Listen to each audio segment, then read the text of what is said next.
Most people think communication is about what you say, but here's the brutal truth: it's not. The words that come out of your mouth represent less than 10% of your actual influence.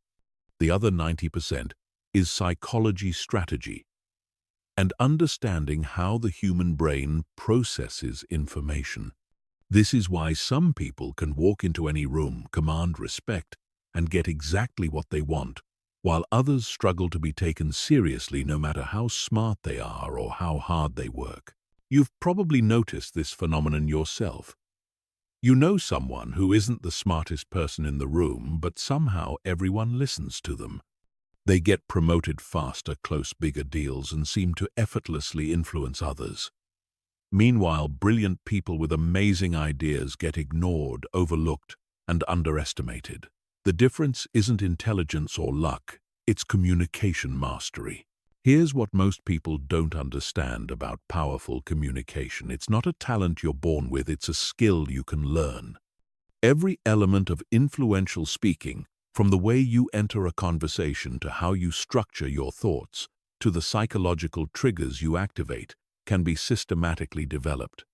The most persuasive speakers in the world, CEOs who command billion-dollar companies, negotiators who close impossible deals, leaders who inspire entire movements, they all follow specific psychological principles that you can master.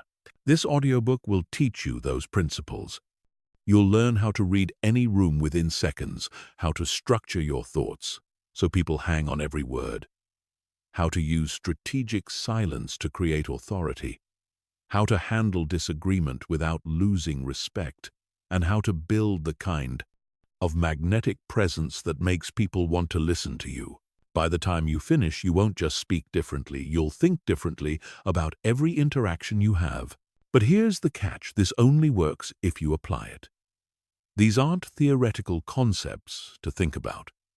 These are practical strategies to use immediately.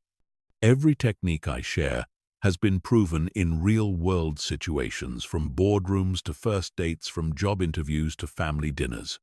The psychology of communication is universal, and once you understand it, you'll never struggle to be heard, respected, or influential again. Chapter 1. The fatal communication mistakes that kill your influence before you even speak. Most people sabotage their influence before they even open their mouth. They walk into conversations already defeated because they've made fundamental mistakes that signal weakness, insecurity, and low status to everyone around them. These mistakes are so common that 95% of people make them without even realizing it. And they're destroying their ability to be taken seriously. The first fatal mistake is reactive communication. Most people wait for others to start conversations, set the tone, and determine the direction of the discussion.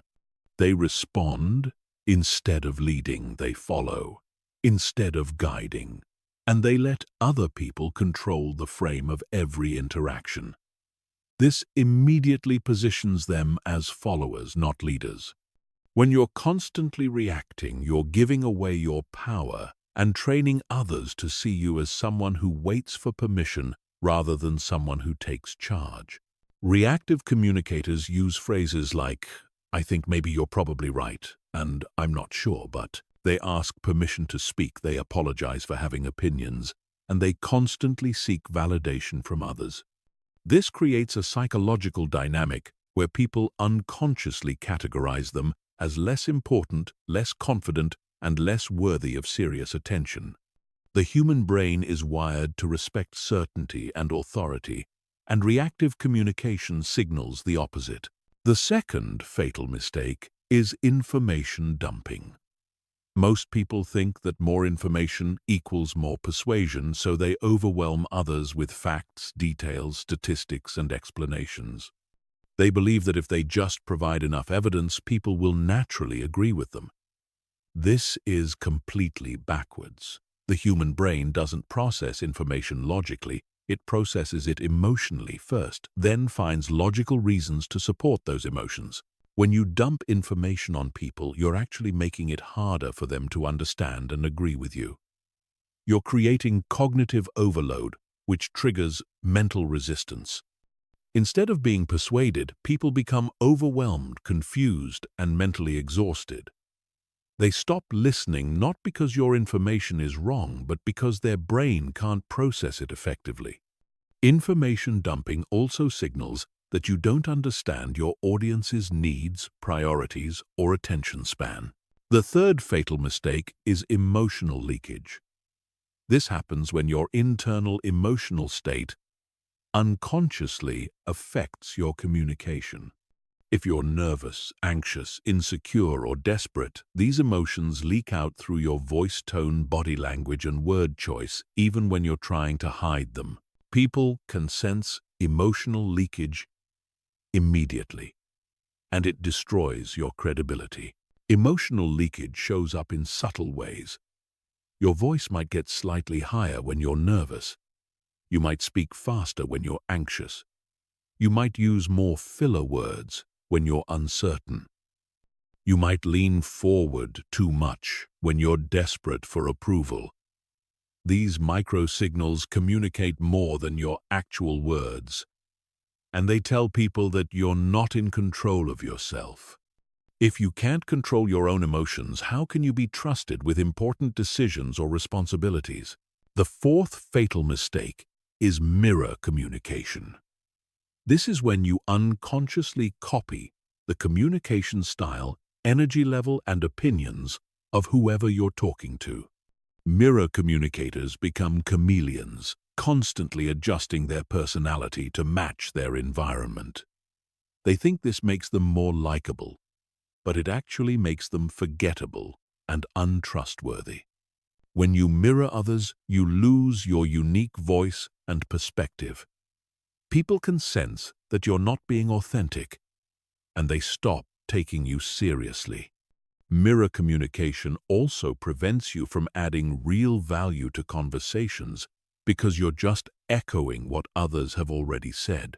Instead of being seen as agreeable, you're seen as weak, indecisive, and lacking in personal conviction. The fifth fatal mistake is defensive communication. This happens when you interpret neutral questions or comments as personal attacks and respond defensively. Defensive communicators are constantly explaining themselves, justifying their actions, and protecting their ego. They turn normal conversations into battles and exhaust people with their need to be right. Defensive communication creates a negative spiral. When you get defensive, others become more aggressive, which makes you even more defensive. This pattern destroys relationships, erodes trust, and makes people avoid communicating with you altogether. It also signals that you're insecure about your competence or authority, which undermines your influence. The sixth fatal mistake is approval-seeking communication. This is when your primary goal in every conversation is to be liked rather than to be respected or effective. Approval seekers constantly monitor other people's reactions and adjust their message based on what they think others want to hear. They avoid disagreement, sacrifice their opinions, and prioritize harmony over truth. Approval-seeking communication might seem nice, but it's actually manipulative and weak. When people sense that you're more concerned with being liked than being honest, they lose respect for you. They also stop trusting your opinions because they know you'll tell them what they want to hear rather than what they need to hear. This makes you irrelevant in important conversations and decisions. The seventh fatal mistake is unconscious communication. Most people have never studied how communication actually works, so they wing it and hope for the best.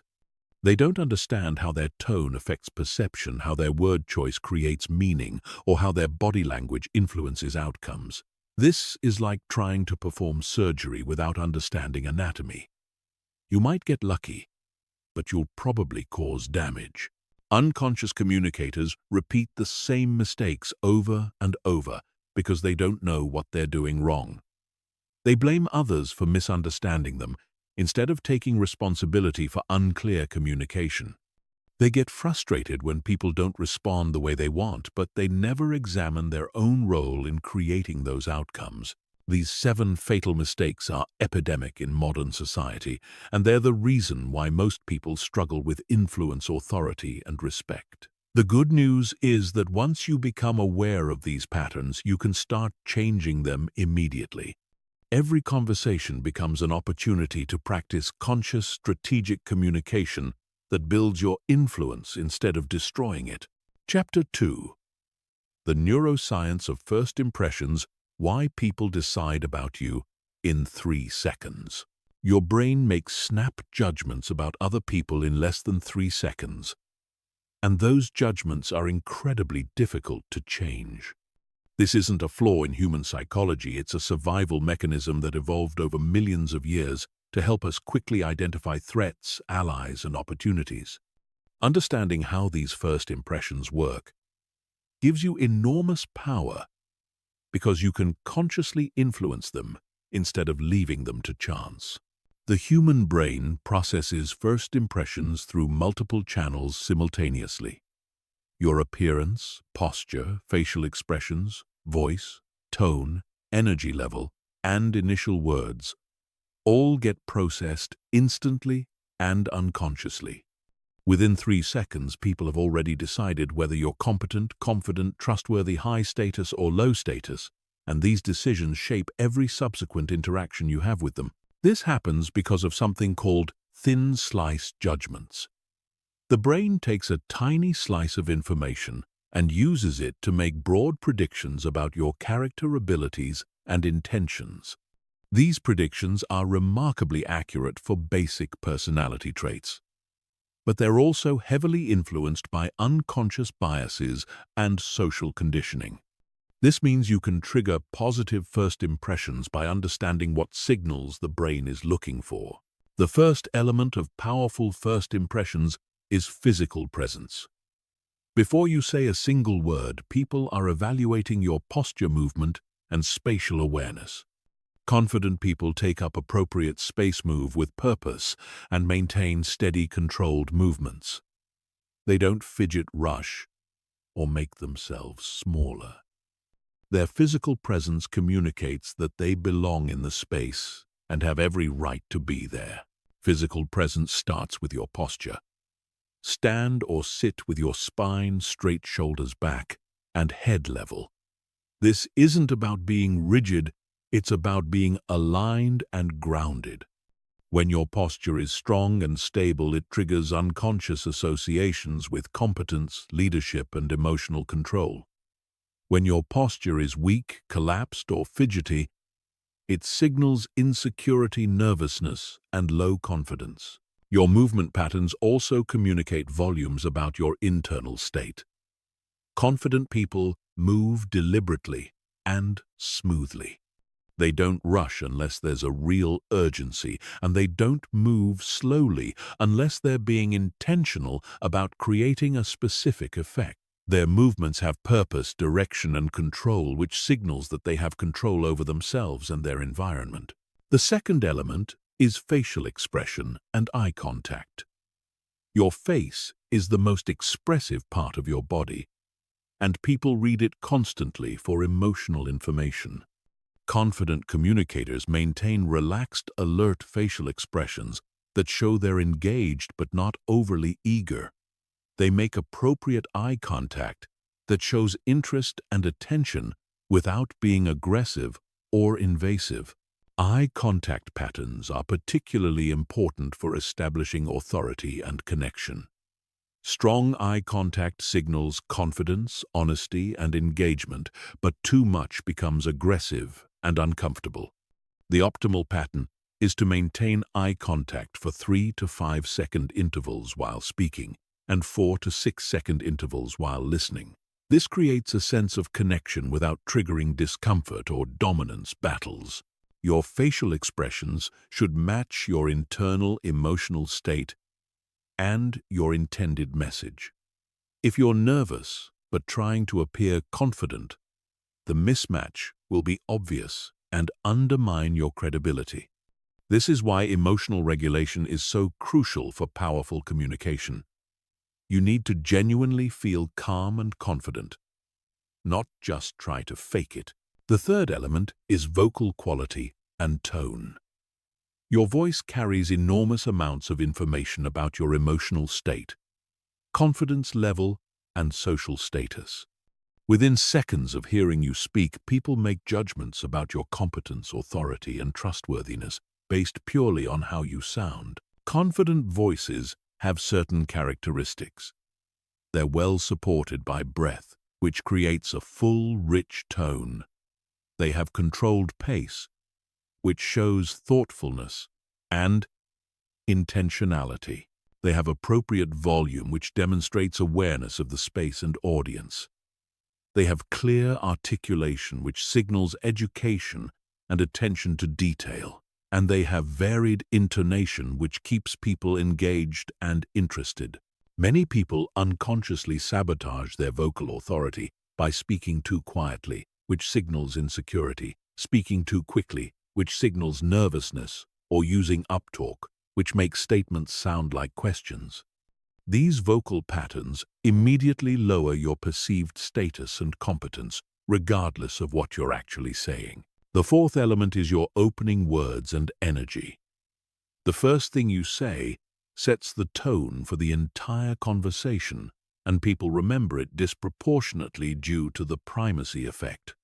Confident communicators open with clear, purposeful statements that establish their authority and set the direction for the discussion.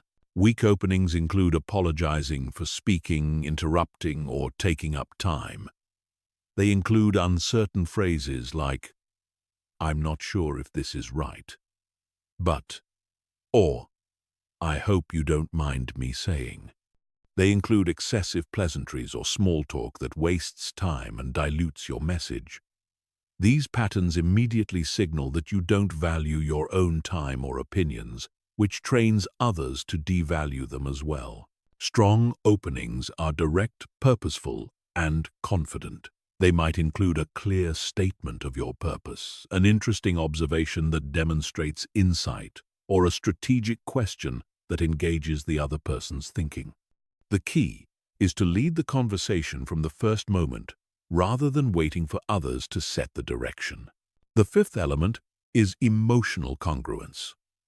This means that your words, emotions, and body language all align and support the same message. When there's incongruence between these channels, people unconsciously sense that something is off, and they become less trusting and less engaged. Emotional congruence requires genuine confidence and emotional regulation. You can't fake it effectively because micro-expressions, body language, and vocal qualities leak your true emotional state.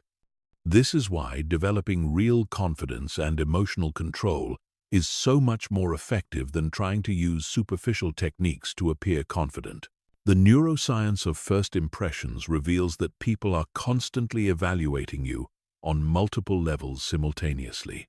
They're assessing your competence, your confidence, your trustworthiness, your status, and your intentions, all within the first few seconds of meeting you.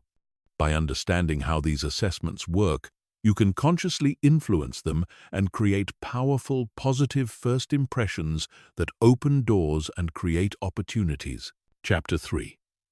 The Authority Matrix. How to command respect without being aggressive. Most people think authority comes from being loud, aggressive, or dominating, but real authority is the opposite. True authority is calm, controlled, and magnetic. It draws people in rather than pushing them away, and it creates respect rather than fear or resentment. Understanding the difference between authority and aggression is crucial because one builds your influence while the other destroys it. Authority is based on competence, confidence, and emotional control. When you have genuine authority, people naturally defer to your judgment, seek your opinions, and follow your lead. This happens because authority triggers unconscious respect and trust.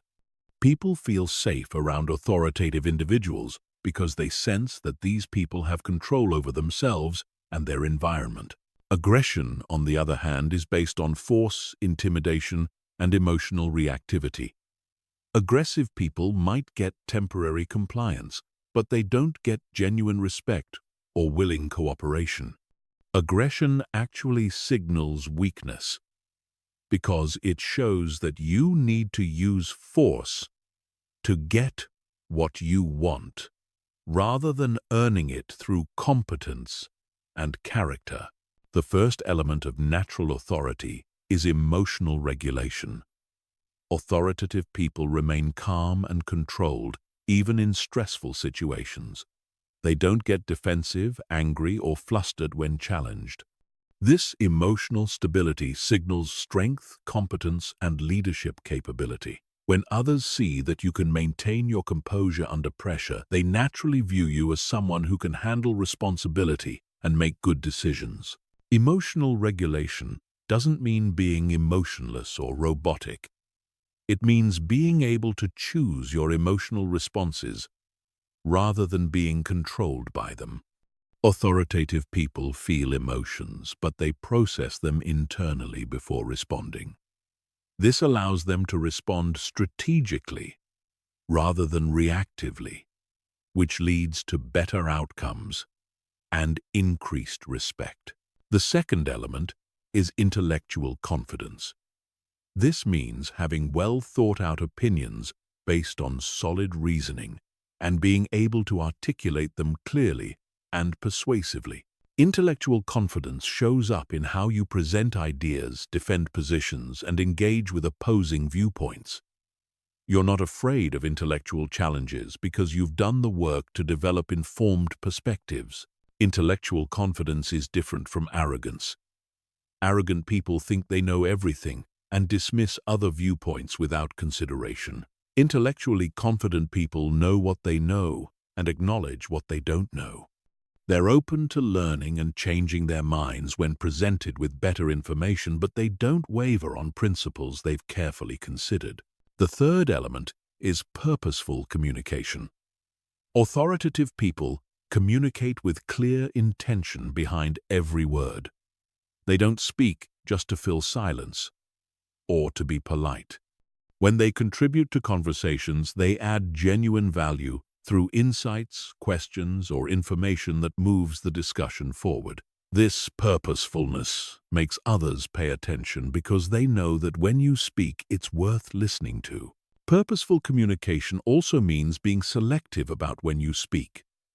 Authoritative people don't feel compelled to comment on everything or to prove their intelligence in every conversation. They speak when they have something meaningful to contribute and remain silent when they don't. This selectivity makes their words carry more weight when they do choose to speak. The fourth element is boundary setting.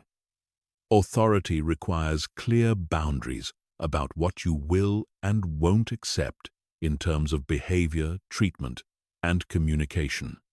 These boundaries aren't aggressive or punitive. They're simply clear statements about your standards and expectations. When people know where your boundaries are, they're more likely to respect them and you. Setting boundaries effectively requires calm consistency. You don't need to get angry or aggressive to enforce boundaries. You just need to be clear about consequences and follow through consistently. When someone crosses a boundary, you address it directly and matter-of-factly, without drama or emotional escalation. This shows that you take yourself seriously and expect others to do the same. The fifth element is competence demonstration. Real authority is ultimately based on proven ability to get results. People respect you when they see evidence that you know what you're doing and can deliver on your promises. This competence can be demonstrated through past achievements, current performance, or clear expertise in relevant areas. Competence demonstration isn't about bragging or showing off. It's about quietly and consistently proving your value through your actions and results. When people see that you consistently deliver high-quality work, meet deadlines, solve problems, and add value, they naturally begin to defer to your judgment and seek your input. The sixth element is strategic vulnerability. This might seem counterintuitive, but showing appropriate vulnerability actually strengthens authority rather than weakening it. Strategic vulnerability means being honest about limitations, acknowledging mistakes, and asking for help when needed. This shows confidence and emotional maturity rather than weakness. The key is that the vulnerability must be strategic and appropriate. Sharing every insecurity, doubt, or personal problem undermines authority, but acknowledging specific limitations or mistakes while taking responsibility for them actually increases trust and respect. It shows that you're honest, self-aware, and focused on results rather than protecting your ego. The seventh element is social calibration. Authoritative people understand social dynamics and adjust their communication style to fit the situation without compromising their core principles. They know when to be more formal or casual, when to be direct or diplomatic, when to lead or support. This social intelligence allows them to maintain authority across different contexts and relationships. Social calibration requires observing and understanding the unspoken rules of different social environments. What works in a boardroom might not work at a family dinner. What's appropriate with peers might not be appropriate with subordinates or superiors. Authoritative people navigate these differences skillfully, while maintaining their authentic personality and values. Authority is not about dominating others or getting your way through force. It's about earning respect through competence, character, and emotional maturity. When you develop genuine authority, people naturally want to follow your lead, seek your advice, and respect your decisions. This creates influence that lasts and relationships that strengthen over time rather than deteriorating due to resentment or fear. Chapter 4. The Persuasion Operating System. How to change minds without manipulation. Persuasion is not manipulation. Manipulation involves deceiving or coercing people to act against their best interests for your benefit. Persuasion involves helping people make decisions that are genuinely good for them, while also achieving your legitimate objectives. Understanding this distinction is crucial because ethical persuasion creates lasting relationships and results, while manipulation destroys trust and backfires over time. The foundation of ethical persuasion is understanding how people actually make decisions. Most people think decision-making is a logical, rational process, but neuroscience reveals that it's primarily emotional. People make decisions based on feelings, then use logic to justify those decisions to themselves and others. This means that effective persuasion must engage emotions first, then provide logical support for the emotional decision. This doesn't mean manipulating emotions or creating false feelings. It means understanding what people genuinely care about and helping them see how your proposal connects to their real values, priorities, and desires. When persuasion aligns with someone's authentic interests and emotions, it feels natural and beneficial rather than pushy or manipulative. The first principle of the persuasion operating system is identifying the other person's core motivations.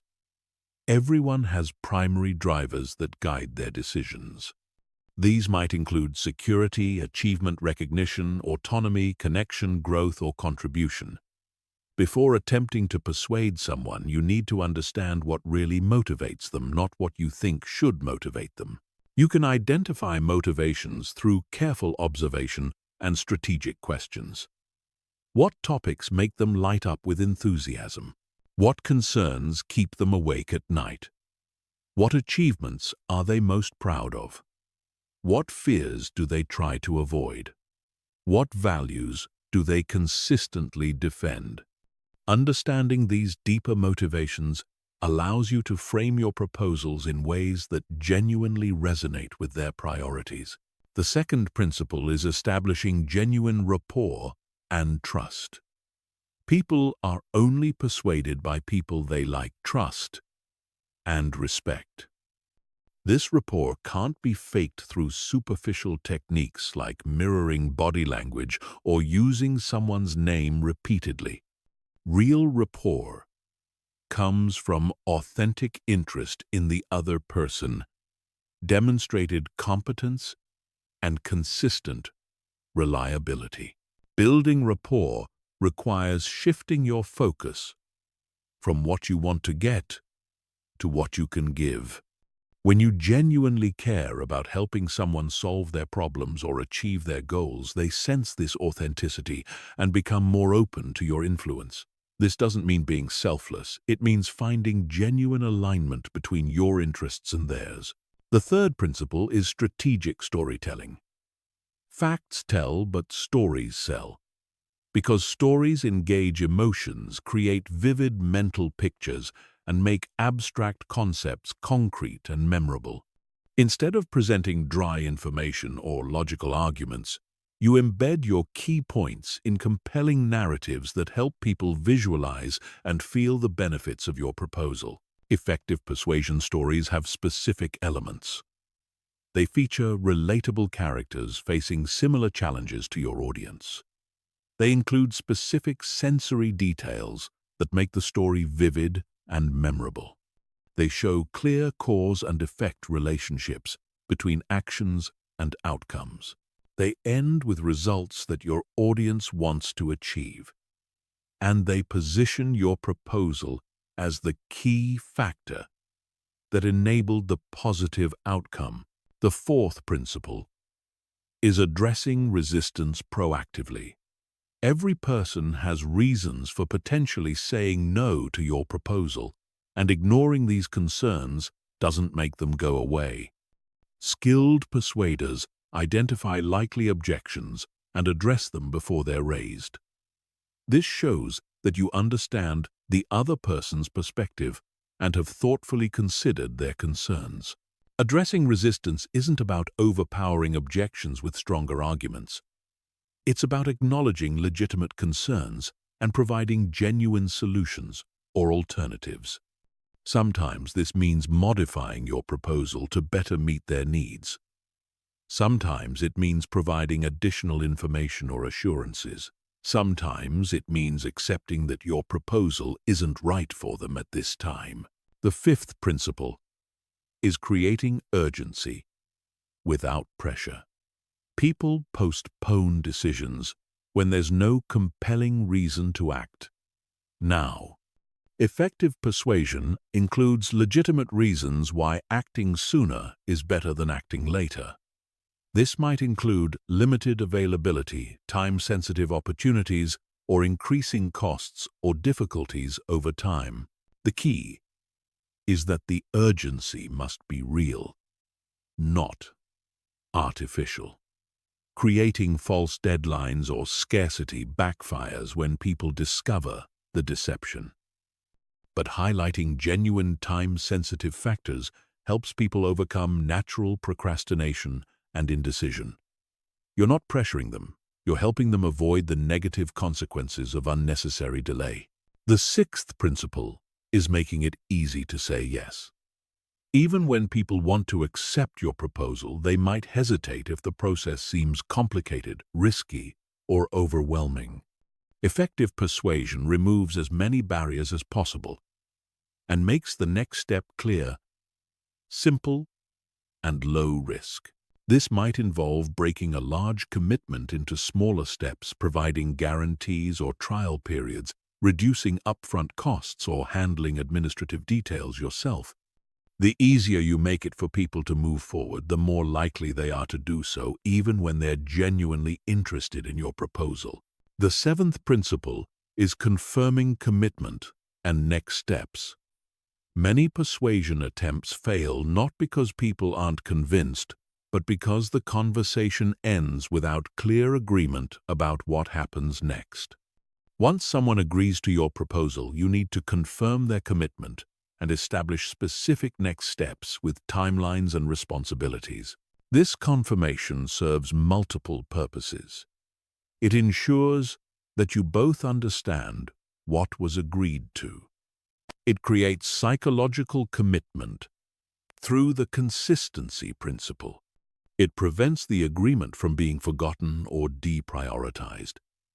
And it maintains momentum by establishing immediate action steps rather than leaving everything for later.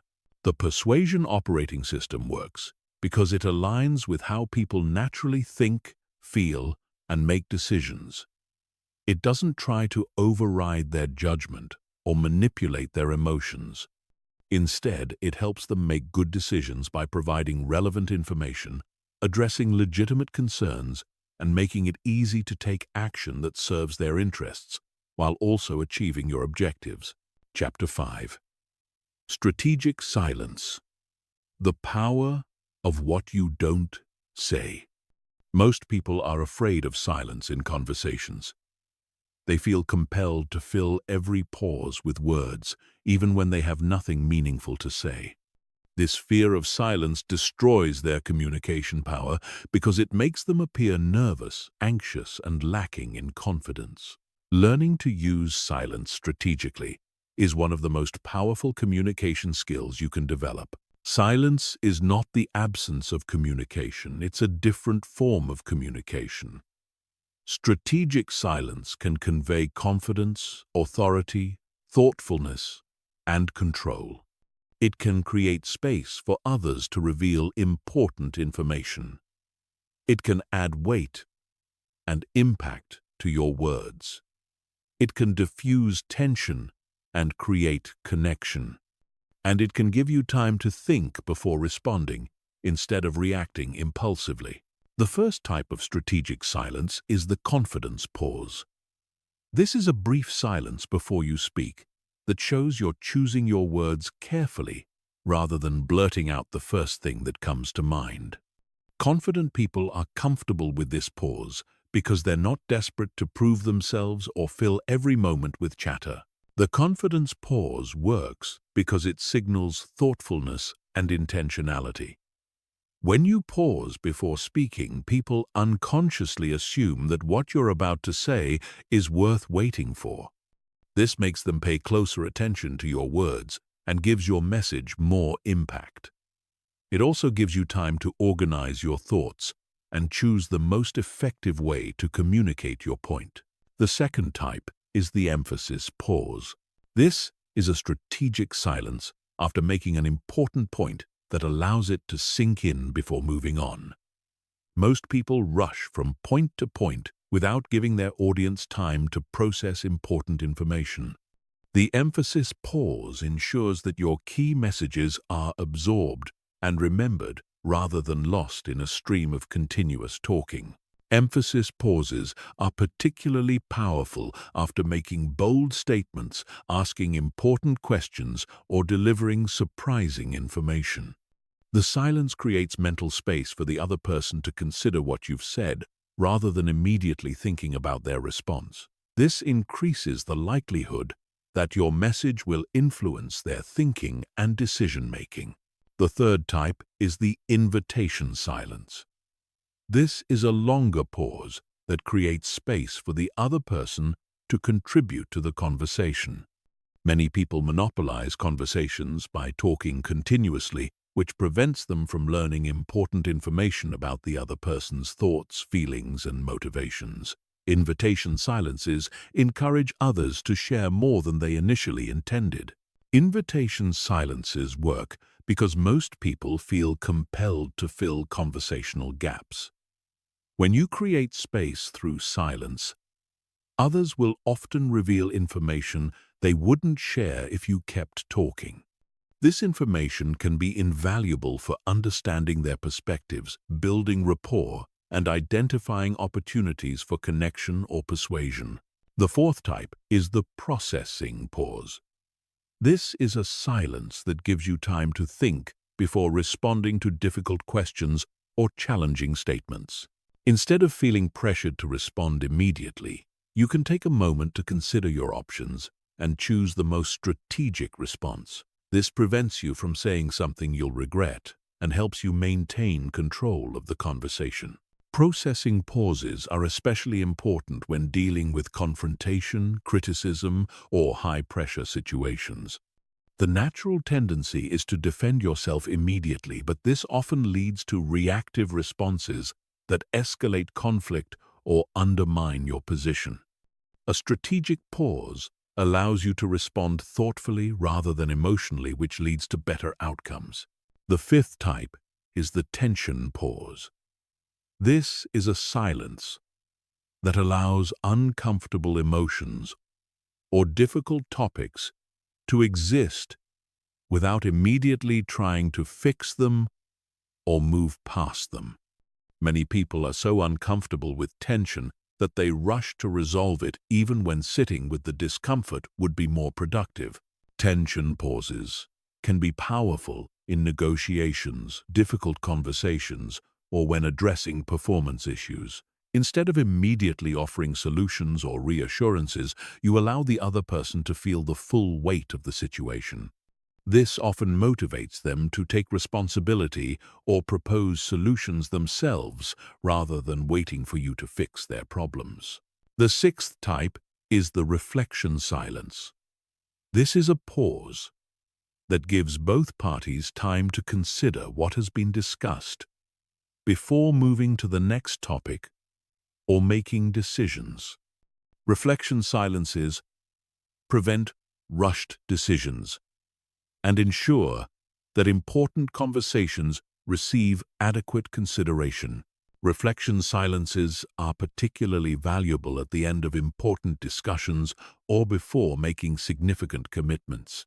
They allow everyone involved to mentally review what has been covered, identify any remaining questions or concerns, and confirm their understanding before proceeding. Using silence effectively requires overcoming your discomfort with conversational gaps. Most people find silence awkward because they interpret it as a sign that the conversation isn't going well. But strategic silence actually improves conversation quality by creating space for deeper thinking, more genuine sharing, and more thoughtful responses. The key to comfortable silence is shifting your mindset from feeling responsible for constant entertainment to being confident in your presence. You don't need to fill every moment with words to add value to a conversation. Sometimes the most valuable thing you can contribute is attentive listening and thoughtful pauses that encourage others to share more deeply. Practicing strategic silence also requires paying attention to your own emotional state. If you're anxious, nervous, or insecure, you'll feel more pressure to fill silence with chatter. But if you're calm, confident, and centered, you'll be comfortable with conversational pauses and able to use them strategically. The power of silence lies in its rarity. In a world where most people talk too much and listen too little, those who master strategic silence stand out as unusually thoughtful, confident, and compelling communicators. They're remembered not just for what they say, but for how they make others feel heard, understood, and respected through their attentive listening and strategic pauses. Chapter 6. The Social Calibration Code, Reading Rooms, and Adapting Your Communication Style. The most sophisticated communicators possess an almost supernatural ability to read social situations and adapt their communication style accordingly. They seem to know exactly what to say, how to say it, and when to remain silent in any environment. This isn't magic or natural talent. It's a learnable skill called social calibration.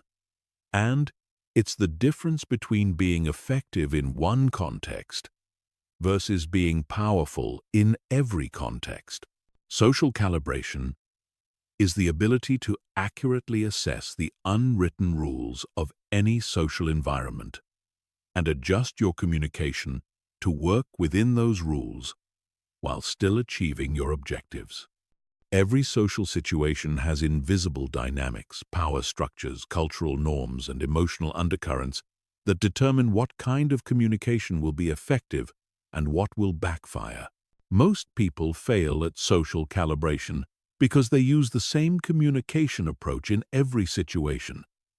They speak to their boss the same way they speak to their friends. They use the same tone in formal meetings that they use in casual conversations. They apply the same strategies in high-tension situations that they use in relaxed environments. This lack of adaptation severely limits their influence and often creates unnecessary conflict or resistance. The first element of social calibration is situational awareness. Before you open your mouth, you need to assess the environment you're entering. What is the formal hierarchy, and who holds decision-making power? What is the emotional climate? And are people stressed, relaxed, anxious, or excited? What are the cultural norms, and what behaviors are expected versus prohibited? What is the time pressure, and how much depth versus efficiency is required? Situational awareness requires observing multiple channels simultaneously. You're reading body language, listening to tone patterns, noting who speaks and who remains silent, watching how people position themselves physically, and identifying who others defer to or seek approval from. This information tells you how to position yourself and what communication style will be most effective. The second element is audience analysis. Different people respond to different types of communication, and effective calibration requires understanding your specific audience. Are they analytical people who want facts and logic, or relational people who want connection and emotion? Are they detail-oriented people who need comprehensive information, or big-picture people who want summary and vision? Are they risk-averse people who need reassurance, or risk-tolerant people who respond to bold proposals? You can assess audience preferences through several indicators. Their professional background often predicts their communication preferences. Engineers and analysts typically prefer logical, structured presentations, while sales and marketing people often respond better to emotional storytelling. Their questions reveal whether they think in details or concepts, whether they focus on problems or opportunities, whether they prioritize safety or growth. The third element is power dynamics assessment. Every social situation has formal and informal power structures that determine how influence flows. Formal power comes from titles, positions, and official authority. Informal power comes from relationships, expertise, social status, and personal charisma. Effective communication requires understanding both types of power and adapting your approach accordingly. When communicating with people who have higher formal power, you typically need to be more structured, respectful, and results-focused. You should prepare thoroughly present information clearly and respect their time constraints. When communicating with people who have informal power, you might need to be more relational, collaborative, and patient in building consensus. Understanding power dynamics also helps you avoid accidentally threatening or undermining powerful people. Some communication styles that work well with peers can backfire with superiors if they seem disrespectful or presumptuous. Other styles that work with subordinates can appear weak or indecisive with peers or superiors. The fourth element is cultural competence. Every organization, industry, and social group has unique cultural norms that affect communication effectiveness. These cultures determine what topics are safe versus dangerous, what communication styles are respected versus rejected, and what behaviors signal competence versus incompetence. Corporate cultures vary dramatically in their communication preferences. Some value direct confrontational debate, while others prioritize harmony and consensus. Some reward bold risk-taking, while others punish any deviation from established procedures. Some encourage informal, casual interaction, while others maintain strict professional boundaries. Misreading these cultural signals can destroy your credibility and influence. Cultural competence requires observing how successful people in that environment communicate and modeling their effective patterns while avoiding their mistakes. You're looking for the unwritten rules that determine who gets promoted, who gets listened to, and who gets marginalized based on their communication style. The fifth element is emotional intelligence calibration. Every social situation has an emotional tone that affects how people receive and process communication. High-stress environments require different approaches than relaxed environments. Celebratory situations call for different energy than problem-solving situations. Crisis moments demand different strategies than routine interactions. Emotional calibration means matching your energy and tone to the situational requirements while still maintaining your authentic personality.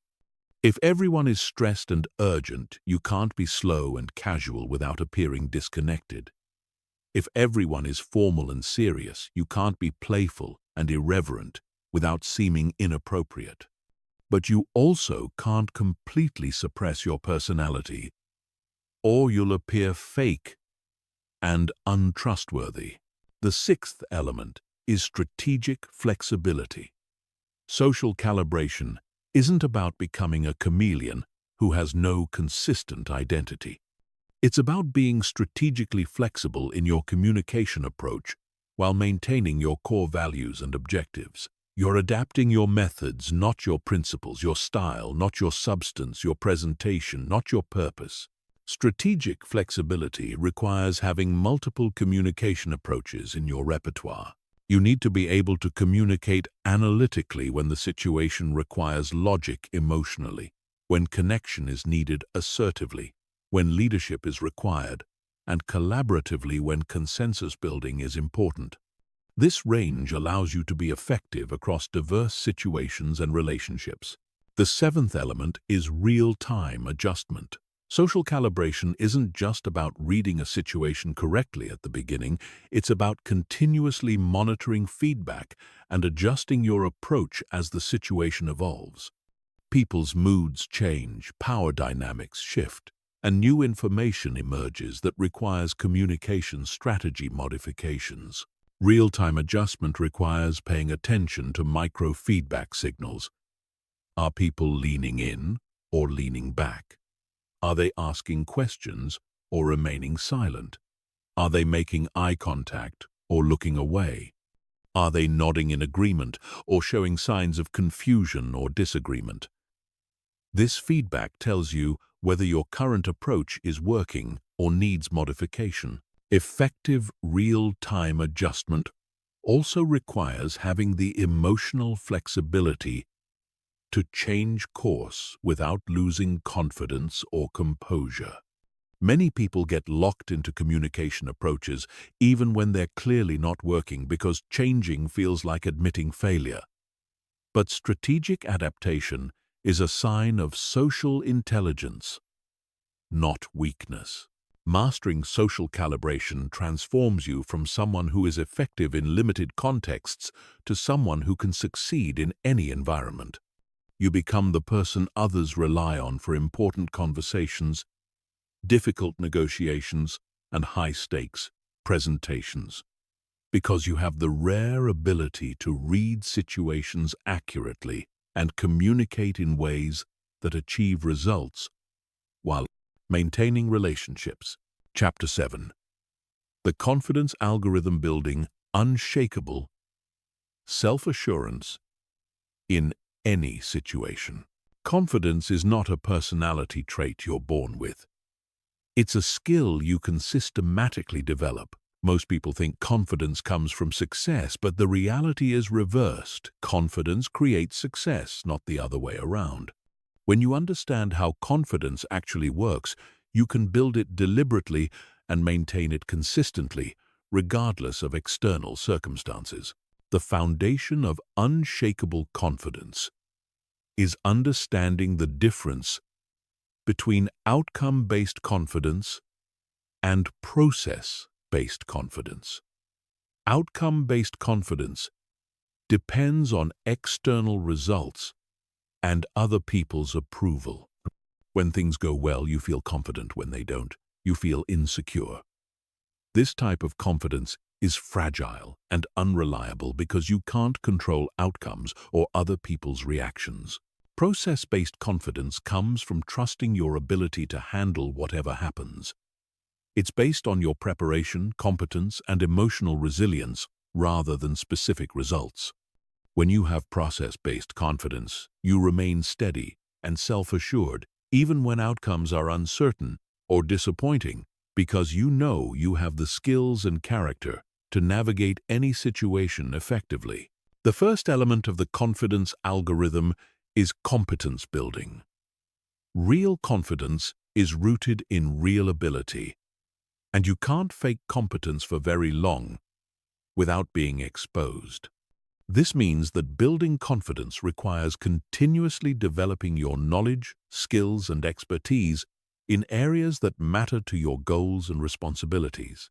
Competence building isn't just about technical skills. It also includes communication skills, emotional regulation, leadership abilities, problem-solving capabilities, and social intelligence. The broader your competence base, the more confident you can be in diverse situations because you know you have the tools to add value and achieve results. The key to competence building is deliberate practice focused on your specific weaknesses and challenges. Most people practice what they're already good at because it feels comfortable and rewarding.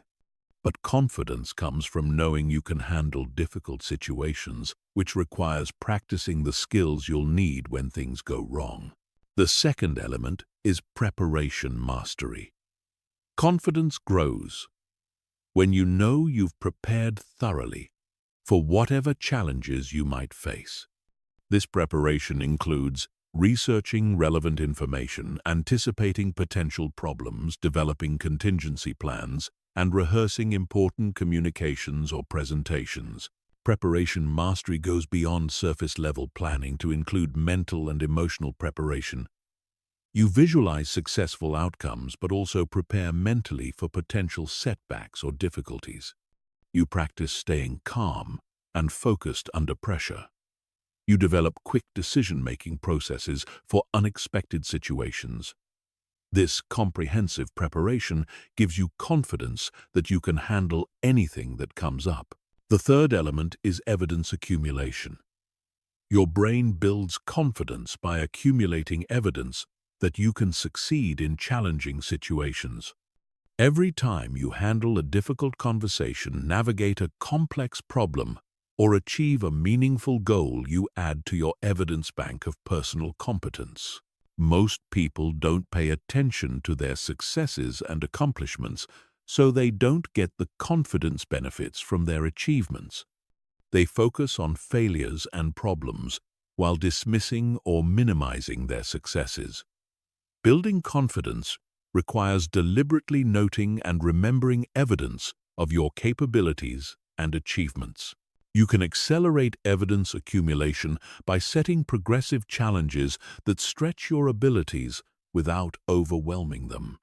Start with situations that are slightly outside your comfort zone and gradually increase the difficulty as your confidence grows. Each success builds evidence that you can handle increasingly challenging situations. The fourth element is self-talk optimization.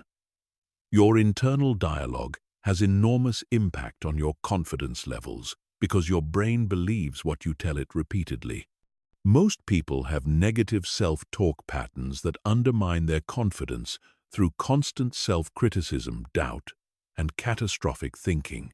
Optimizing self-talk doesn't mean unrealistic positive thinking or denying genuine challenges. It means developing accurate, realistic self-assessment that acknowledges both your strengths and areas for improvement without being unnecessarily harsh or defeatist. You speak to yourself the way you would speak to a valued colleague, objective, supportive, and constructive. Effective self-talk focuses on process rather than outcome, on effort rather than ability, and on learning rather than proving. Instead of telling yourself you have to be perfect, you remind yourself that you're capable of handling challenges and learning from mistakes. Instead of fearing failure, you frame difficulties as opportunities to demonstrate resilience and problem-solving skills. The fifth element is posture and physiology management. Your physical state directly affects your emotional and mental state through the mind-body connection. When you maintain confident posture, move with purpose, and control your breathing, you actually feel more confident, not just appear more confident. Confident physiology includes standing or sitting with proper alignment, moving deliberately rather than frantically making appropriate eye contact, and using controlled gestures that support your communication. These physical practices don't just project confidence to others, they generate genuine feelings of confidence within yourself. Breathing patterns are particularly important for confidence management. Shallow, rapid breathing triggers anxiety and nervousness, while deep, controlled breathing promotes calm confidence. Learning to regulate your breathing gives you a powerful tool for managing your emotional state in any situation. The sixth element is comfort zone expansion. Confidence grows through experience with challenging situations, and you can't build that experience by staying in your comfort zone. This requires deliberately seeking out situations that stretch your abilities and force you to develop new skills and capabilities. Comfort zone expansion should be systematic and progressive, rather than reckless and overwhelming.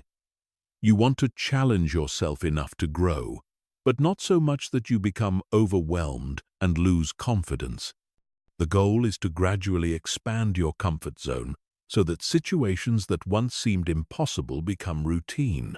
Each time you successfully navigate a situation outside your previous comfort zone, you expand your confidence for similar situations in the future. Over time, this process builds deep, unshakable confidence because you have extensive evidence that you can adapt and succeed in diverse, challenging circumstances. The seventh element is identity alignment. The most powerful confidence comes from alignment between your actions and your authentic identity. When you're trying to be someone you're not or acting in ways that contradict your values, you feel insecure and uncertain regardless of your external success. Identity-aligned confidence means knowing who you are, what you stand for, and what you're capable of achieving. It means being comfortable with your strengths and limitations without feeling the need to pretend or compensate. It means acting in ways that reflect your genuine personality and values, rather than trying to meet other people's expectations. This type of confidence is unshakable because it doesn't depend on external validation or approval. You know who you are, and you're comfortable with that identity regardless of what others think. This inner security gives you the freedom to communicate authentically and take appropriate risks without being paralyzed by fear of rejection or failure. The confidence algorithm works because it builds genuine self-assurance based on real competence, preparation, evidence, and self-knowledge, rather than superficial techniques or positive thinking.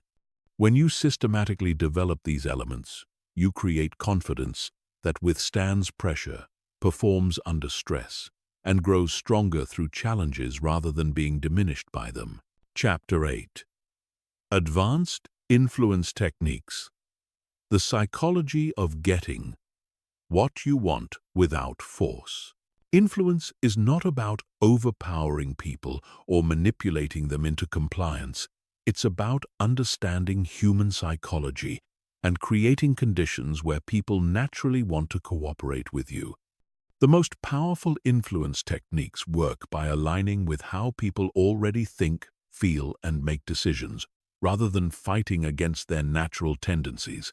The foundation of ethical influence is understanding that people don't resist ideas, they create themselves.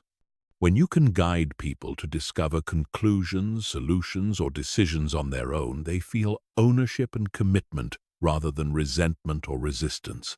This requires shifting from telling people what to think to helping them think more effectively about their own situations and goals.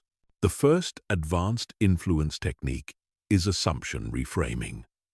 Most people make unconscious assumptions about what's possible, normal, or appropriate in any given situation. These assumptions create invisible boundaries that limit their thinking and decision-making.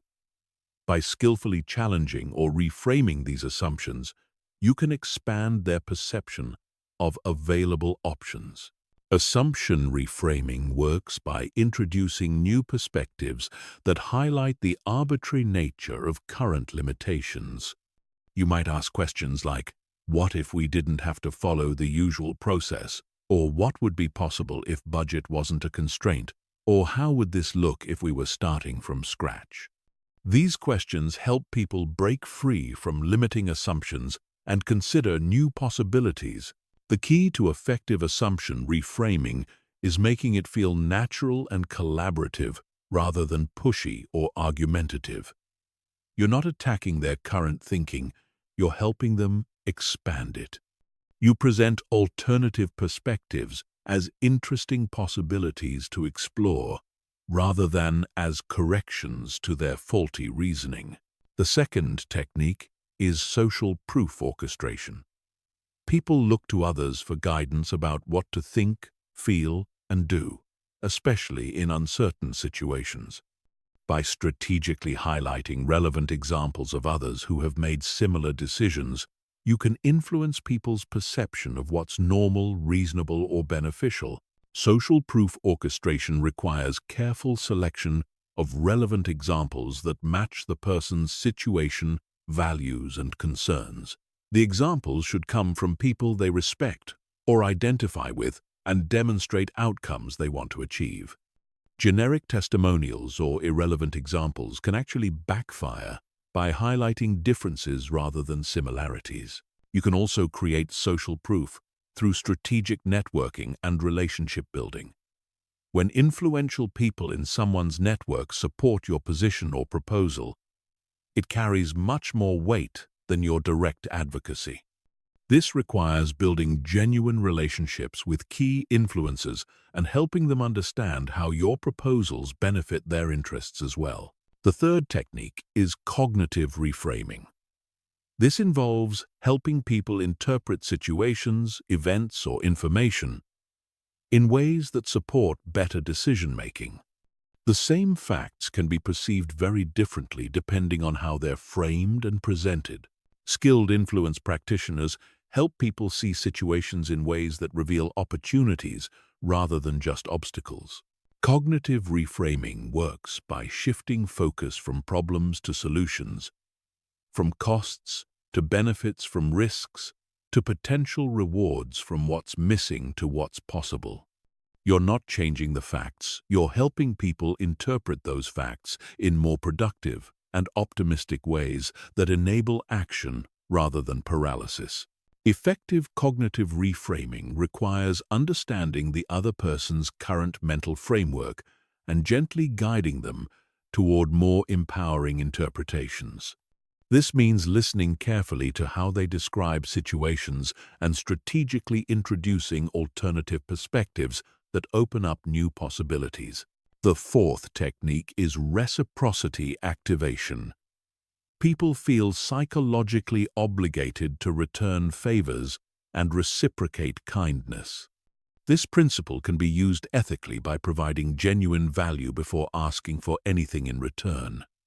When you help people solve problems, achieve goals, or gain insights, they naturally want to cooperate with your requests. Reciprocity activation works best when the value you provide is unexpected, personalized, and clearly beneficial to the recipient. It should feel like a genuine gift rather than an obvious manipulation tactic. The goal is to create positive feelings and goodwill that naturally lead to cooperation rather than obligation that feels manipulative. You can activate reciprocity through providing useful information, making valuable introductions, offering practical assistance, sharing relevant expertise, or simply giving genuine recognition and appreciation. The key is that your giving should be authentic and focused on their needs rather than obviously designed to create obligation. The fifth technique is consistency leveraging. People have a strong psychological need to remain consistent with their previous statements, decisions, and public commitments. Once someone takes a position or makes a commitment, they feel internal pressure to act in ways that support that position, even when circumstances change. Consistency leveraging involves helping people connect your proposals to commitments, values, or positions they've already established. If someone has publicly committed to improving customer service, you can frame your proposal as a way to fulfill that commitment. If they've stated certain values, you can show how your request aligns with those values. The key to ethical consistency leveraging is ensuring that the connections you highlight are genuine and beneficial rather than superficial or manipulative. You're helping people see how your proposal supports their authentic commitments and values, not tricking them into compliance through artificial consistency pressure. The sixth technique is scarcity and urgency creation. People value things more when they perceive them as rare, limited, or time-sensitive. This principle can be used ethically when the scarcity or urgency is genuine and relevant to the person's goals. Creating false scarcity is manipulative and backfires when discovered. Genuine scarcity might include limited availability of opportunities, resources, or timing windows. Real urgency might involve deadlines, consequences, or changing market conditions. The key is to help people understand actual time sensitivity, rather than creating artificial pressure through fake deadlines or false limitations. When highlighting scarcity or urgency, you should also provide clear information about why the limitation exists and what the consequences of delay might be. This helps people make informed decisions rather than feeling pressured into hasty choices they might regret later. The seventh technique is emotional alignment. People make decisions based on emotions, then justify them with logic. Effective influence requires connecting with people's genuine emotions and helping them see how your proposal satisfies their emotional needs and desires, not just their logical requirements. Emotional alignment means understanding what people really care about at a deeper level than their stated rational preferences. What are their fears, hopes, ambitions, and values? How do they want to feel about themselves and their decisions? What emotional outcomes are they trying to achieve or avoid? Once you understand someone's emotional drivers, you can frame your communication in ways that connect with those feelings while still providing solid logical support. You're not manipulating emotions, you're helping people see how your proposal aligns with what they genuinely care about most deeply. These advanced influence techniques work because they align with natural human psychology rather than fighting against it. They help people make better decisions that serve their interests while also achieving your legitimate objectives. When used ethically, they create win-win outcomes that strengthen relationships and build long-term cooperation and trust. Chapter 9. Crisis Communication: How to Stay Powerful When Everything Goes Wrong. Crisis situations reveal who has real communication power and who just appears confident when things are easy. When pressure mounts, emotions run high, and stakes become critical, most people's communication skills collapse. They become reactive, defensive, scattered, or paralyzed. But masters of crisis communication actually become more powerful and influential during difficult times because they know how to maintain composure, clarity, and leadership when others lose control. Crisis communication is not about having all the answers or preventing all problems. It's about maintaining your effectiveness and influence when facing unexpected challenges, uncertainty, and high-stakes pressure.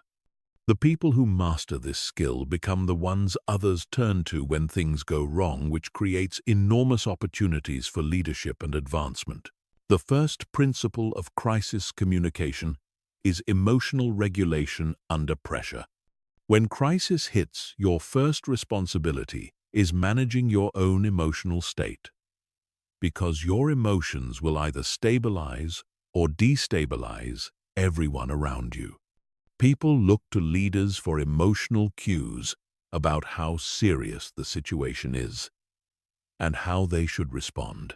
Emotional regulation doesn't mean suppressing emotions or pretending everything is fine. It means processing emotions internally before they leak out in destructive ways.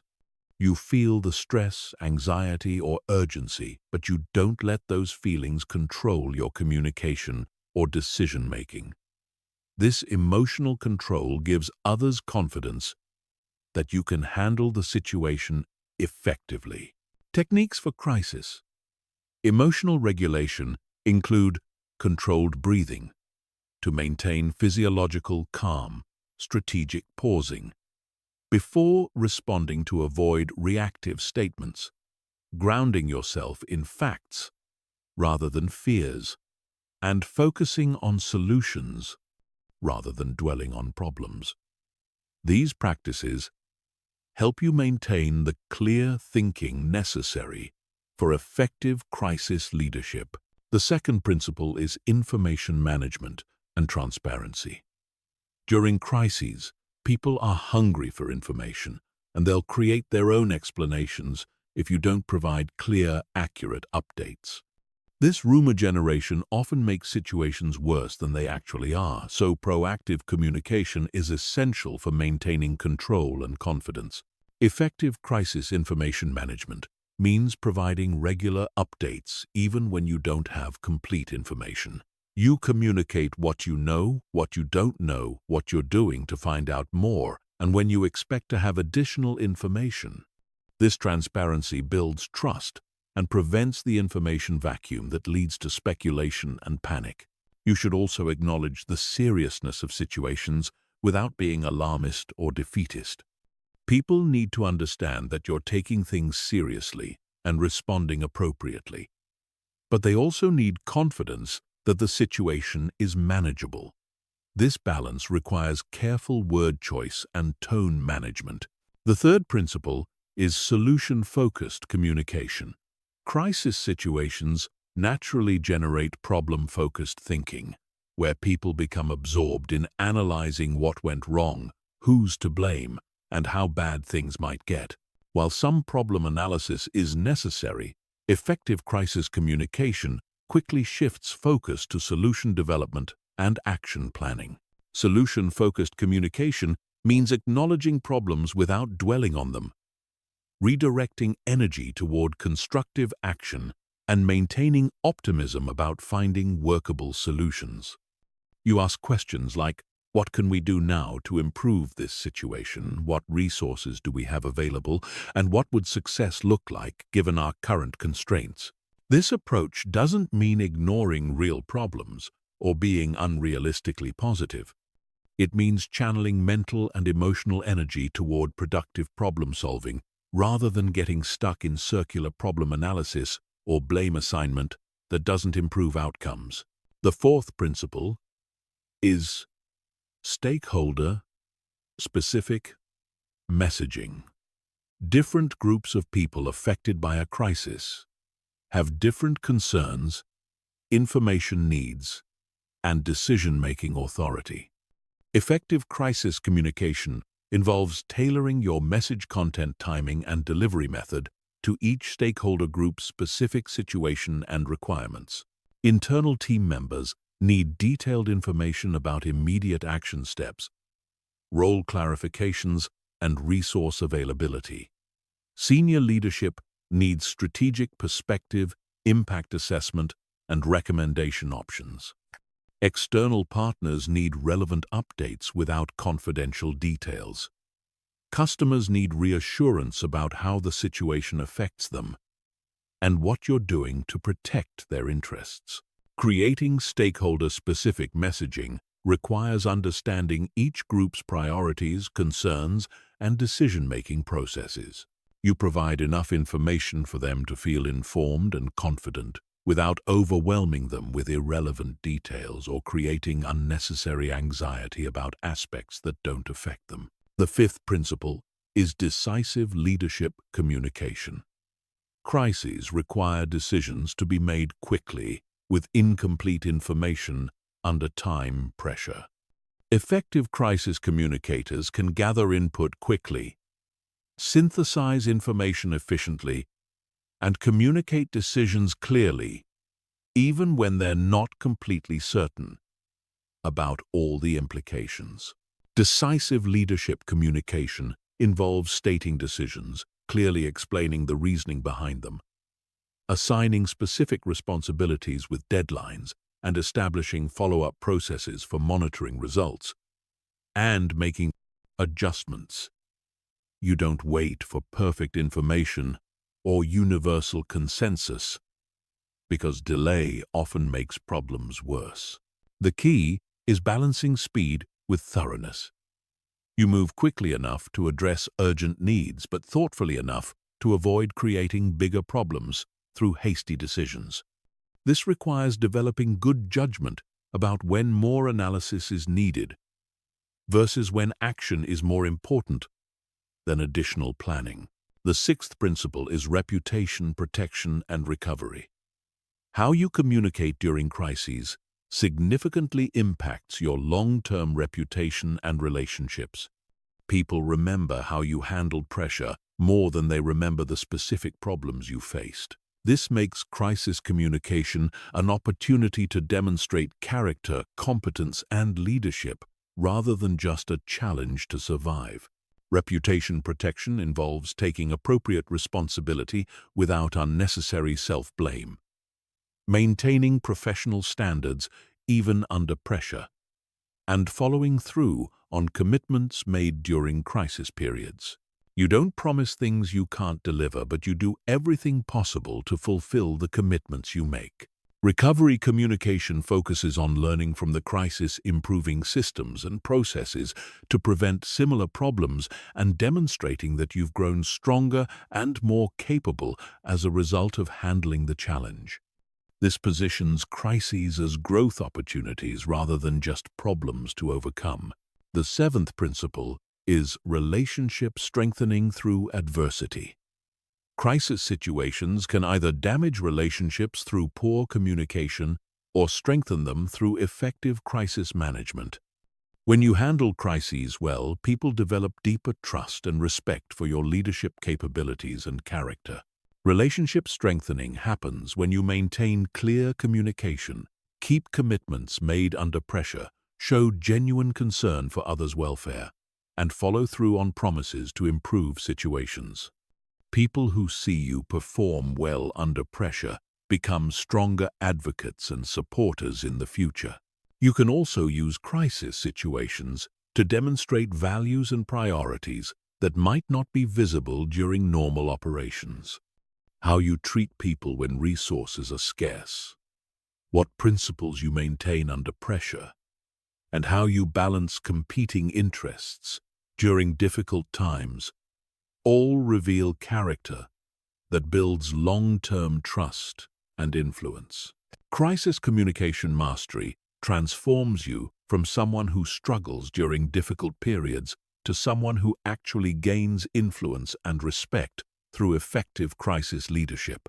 Instead of avoiding challenging situations, you become the person others seek out when they need strong, steady leadership during uncertain times. Chapter 10. Building communication systems that create lasting influence. Most people approach communication as a series of isolated interactions without any systematic strategy for building cumulative influence over time. They have good conversations and bad conversations, random successes and unexpected failures, but no coherent system for consistently developing their communication power and expanding their influence. Building lasting influence requires systematic approaches that compound over time, rather than relying on individual moments of brilliance. The foundation of systematic communication influence is understanding that every interaction either builds or erodes your reputation for competence, trustworthiness, and leadership. People form impressions about your communication abilities based on patterns they observe over time, not just single conversations. This means you need consistent standards and approaches that reinforce positive perceptions through multiple touchpoints. The first element of communication systems is message consistency across contexts.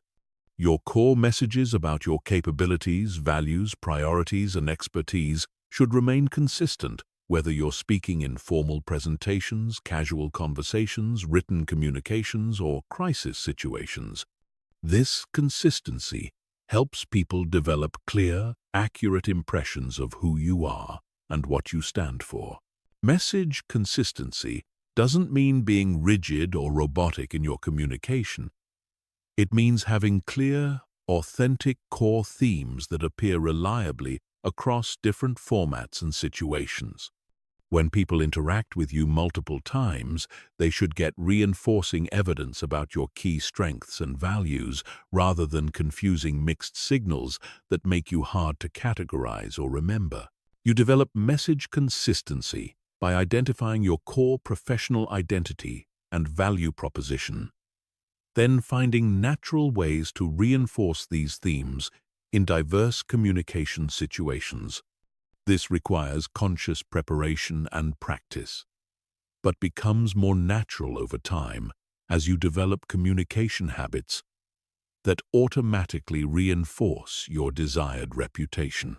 The second element is relationship mapping and strategic networking. Influence flows through relationships, and building systematic influence requires understanding your relationship ecosystem and developing strategic approaches for strengthening key connections over time. This means identifying who influences whom in your professional environment and building authentic relationships with those key connectors. Relationship mapping involves analyzing formal and informal power structures, identifying decision-makers and influencers, understanding relationship dynamics between key players, and recognizing opportunities for adding value to important relationships. This analysis helps you prioritize relationship-building efforts and develop appropriate strategies for different types of connections. Strategic networking goes beyond collecting contacts to focus on creating genuine mutual value with people who can expand your influence and opportunities. This requires understanding others' goals, challenges, and priorities, then finding authentic ways to help them achieve their objectives while building stronger professional relationships. The third element is expertise positioning and thought leadership development. People develop lasting influence by becoming known for specific expertise and insights that others find valuable. This requires consistently developing your knowledge and capabilities in chosen areas, then systematically sharing those insights through multiple communication channels. Expertise positioning involves identifying areas where you can develop distinctive competence, then consistently communicating insights and perspectives that demonstrate that expertise. This might include industry knowledge, technical skills, problem-solving, approaches, leadership philosophies, or relationship-building capabilities that others recognize as valuable. Thought leadership development requires regularly creating and sharing content that showcases your expertise and provides value to others.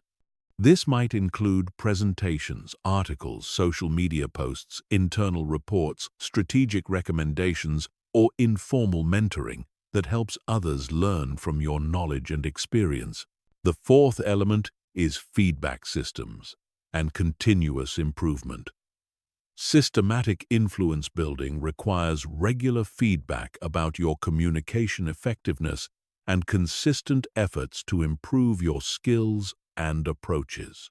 Most people receive very little direct feedback about their communication and therefore miss opportunities to enhance their influence. Effective feedback systems include seeking input from trusted colleagues and mentors, tracking outcomes from important communications, observing others' responses and reactions to your messages, and regularly assessing your progress toward influence and relationship goals. This feedback helps you identify what's working well and what needs adjustment. Continuous improvement means treating communication as a skill that can always be enhanced rather than a fixed ability. You study effective communicators, analyze successful interactions, practice new techniques, and experiment with different approaches to expand your communication repertoire and effectiveness. The fifth element is platform development and visibility creation. Lasting influence requires that people know about your capabilities and expertise, which means systematically creating visibility for your ideas, contributions, and achievements. This involves identifying appropriate platforms and opportunities to showcase your communication skills and thought leadership. Platform development might include volunteering for high-visibility projects, seeking speaking opportunities, writing for company publications, participating in industry events, joining professional organizations, or taking leadership roles in important initiatives. These platforms give you opportunities to demonstrate your communication capabilities to broader audiences. Visibility creation also requires documenting and sharing your achievements and insights, rather than assuming that good work will automatically be recognized. This means strategically communicating about your successes, helping others understand your contributions, and creating tangible evidence of your expertise and impact. The sixth element is succession planning and mentorship systems. Lasting influence involves developing others who can extend and amplify your impact over time. By mentoring and developing other effective communicators, you create a network of people who understand and support your approaches and can advocate for your ideas even when you're not present. Mentorship systems involve identifying high-potential individuals who can benefit from your guidance, then systematically helping them develop their communication skills and advance their careers. This creates loyalty and advocacy, while also establishing your reputation as someone who develops talent and builds strong teams. Succession planning means preparing others to carry forward your ideas and approaches, even if you move to different roles or organizations.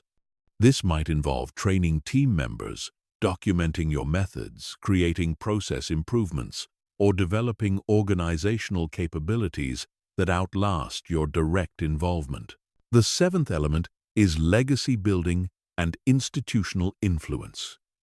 The highest level of communication influence involves creating changes in how organizations or industries think and operate. This requires developing approaches that become embedded in systems, processes, and cultures rather than just influencing individual decisions or relationships. Legacy building involves identifying opportunities to improve how communication happens within your organization or industry, then developing and implementing systematic improvements that benefit multiple people over extended periods. This might include training programs, communication standards, process improvements, or cultural changes that enhance effectiveness. Institutional influence means becoming someone whose ideas and approaches shape how others think about communication, leadership, or problem-solving. This level of influence requires consistent excellence over extended periods, but creates impact that continues long after individual interactions or relationships. Building communication systems that create lasting influence transforms you from someone who has occasional communication successes to someone who systematically expands their impact and reputation over time. These systems ensure that your influence grows consistently rather than fluctuating randomly based on individual interactions or circumstances. Chapter 11. The Charisma Formula: Manufacturing Magnetic Presence. On command. Charisma is not a mysterious quality that some people are born with and others lack forever.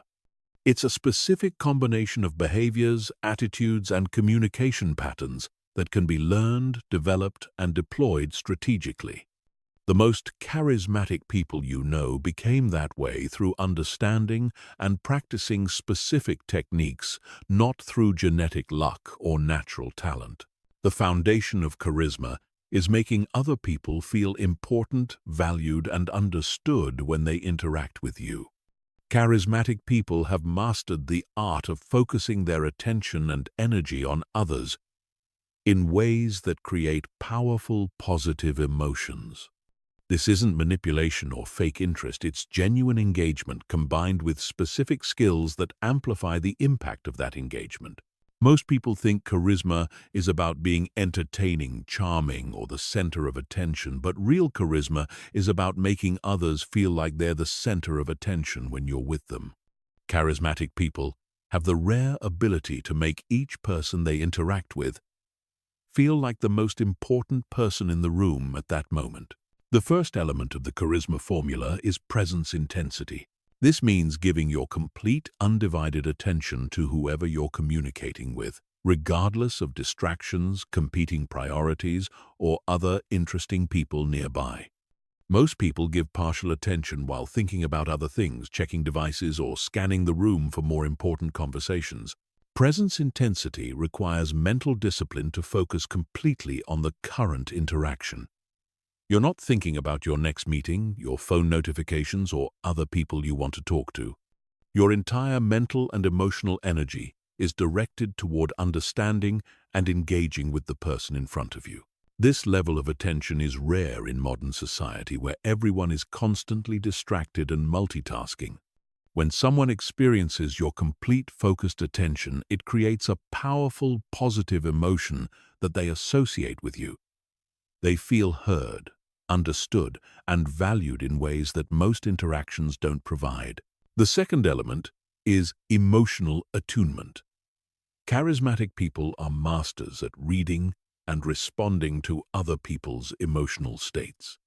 They can sense when someone is excited, nervous, proud, frustrated, or uncertain, and they adjust their communication style to match and support those emotions appropriately. Emotional attunement involves paying attention to subtle cues like tone of voice, body language, energy level, and word choice that reveal how someone is feeling beyond what they're explicitly saying. You're reading between the lines to understand their emotional experience, not just their factual communication. Once you understand someone's emotional state, you can respond in ways that validate and support their feelings. If they're excited about something, you match their enthusiasm. If they're worried about a challenge, you acknowledge their concern and offer appropriate support. If they're proud of an achievement, you celebrate with them genuinely. The third element is curiosity amplification. Charismatic people ask better questions and show genuine interest in learning about others. They're not just waiting for their turn to talk or looking for opportunities to share their own stories. They're authentically curious about other people's experiences, perspectives, and insights.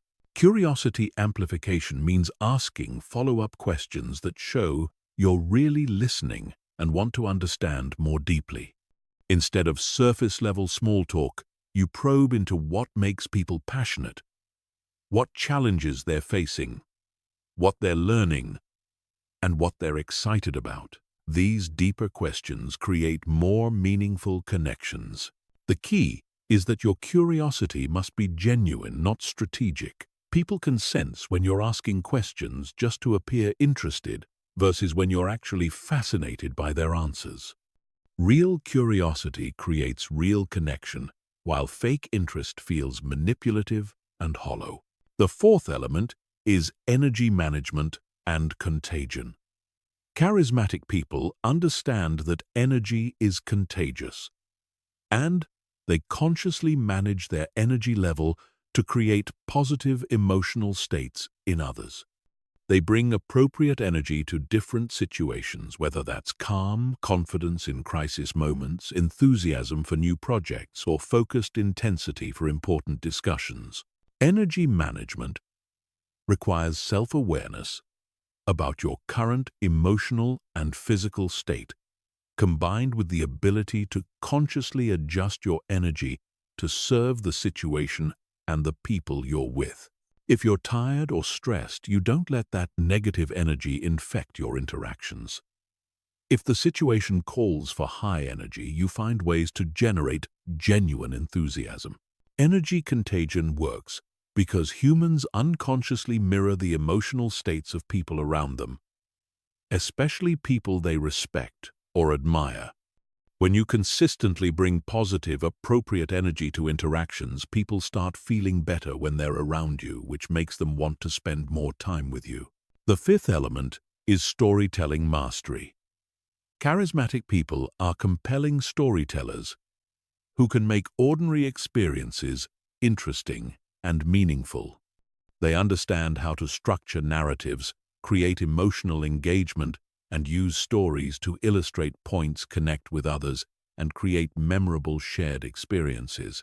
Effective storytelling involves selecting relevant details that create vivid mental pictures, using appropriate pacing to build tension and interest, including emotional content that helps listeners connect with the experience, and ending easing with insights or lessons that add value beyond entertainment. Charismatic storytelling isn't about having the most interesting life or most dramatic experiences. It's about finding the universal human elements in ordinary situations and presenting them in ways that help others see new perspectives or feel understood in their own similar experiences. The sixth element is vulnerability calibration. Charismatic people share appropriate personal information that helps others feel connected to them without oversharing or making others uncomfortable. They understand the difference between strategic vulnerability that builds connection and emotional dumping that creates awkwardness. Strategic vulnerability means sharing challenges, struggles, or uncertainties that others can relate to while maintaining your overall competence and strength. You might share a professional challenge you're navigating, a skill you're working to develop, or a lesson you learned from a mistake. The key is that your vulnerability should serve the relationship and the conversation, not just your need for attention or emotional support. You're sharing personal information to help others feel less alone in their own challenges, or to demonstrate that growth and learning are ongoing processes for everyone. The seventh element is positive assumption and benefit of the doubt. Charismatic people consistently assume positive intentions and give others the benefit of the doubt rather than being suspicious, cynical, or quick to judge. This creates psychological safety that allows others to be more open, authentic, and creative in their interactions. Positive assumption means interpreting ambiguous behavior in the most charitable way possible, giving people credit for good intentions, even when their actions don't work out perfectly, and focusing on people's strengths, potential rather than their weaknesses and limitations. This doesn't mean being naive or ignoring red flags when they appear. It means starting from a position of trust and respect, rather than requiring people to prove themselves worthy of positive treatment. This approach brings out the best in others because people tend to live up to the expectations others have of them. The eighth element is celebration and recognition. Charismatic people are generous with praise, recognition, and celebration of others' achievements. They notice when people do good work, overcome challenges, or demonstrate positive qualities, and they express genuine appreciation for those accomplishments. Effective recognition is specific timely, and focused on the impact or quality of what someone did rather than generic praise. Instead of saying "good job," you explain specifically what was valuable about their contribution and why it mattered. This shows that you were paying attention and genuinely value their efforts. Charismatic people also celebrate others' successes without feeling competitive or diminished. They understand that recognizing others' achievements doesn't reduce their own value, and that generous recognition actually increases their own influence and likability. The charisma formula works because it addresses fundamental human needs for attention, understanding, recognition, and connection. When you consistently make others feel valued and important through your communication style, you become someone people want to be around, work with, and support. This creates opportunities, influence, and relationships that compound over time into genuine personal and professional power. Chapter 12. Difficult Conversations: How to Navigate Conflict Without Losing Respect. Most people avoid difficult conversations until problems become crises, or they approach them so poorly that they damage relationships and make situations worse. The ability to navigate challenging discussions skillfully is one of the most valuable communication competencies you can develop, because it transforms potential relationship damage into relationship strengthening and turns conflicts into collaborations. Difficult conversations are not inherently bad or destructive. They become destructive when they're handled poorly. When approached with the right mindset, preparation, and techniques, challenging discussions can actually build trust, deepen relationships, and create better outcomes for everyone involved. The key is learning to have these conversations in ways that preserve dignity, maintain respect, and focus on solutions rather than blame. The foundation of effective, difficult conversations is shifting from adversarial thinking to collaborative problem-solving. Most people approach conflict as a battle where someone wins and someone loses.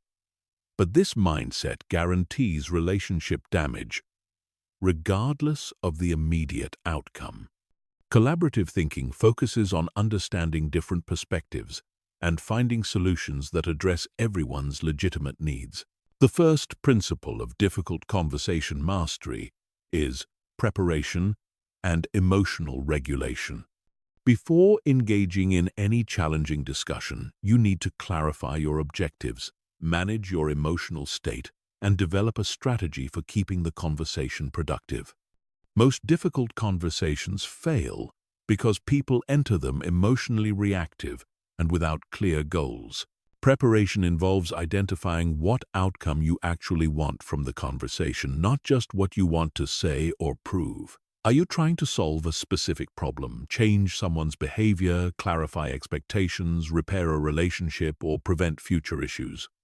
Having clear objectives helps you stay focused on productive outcomes rather than getting sidetracked by emotions or blame. Emotional regulation requires processing your feelings about the situation before the conversation so they don't leak out in destructive ways during the discussion. If you're angry, hurt, frustrated, or disappointed, you need to acknowledge those emotions and develop strategies for managing them during the conversation.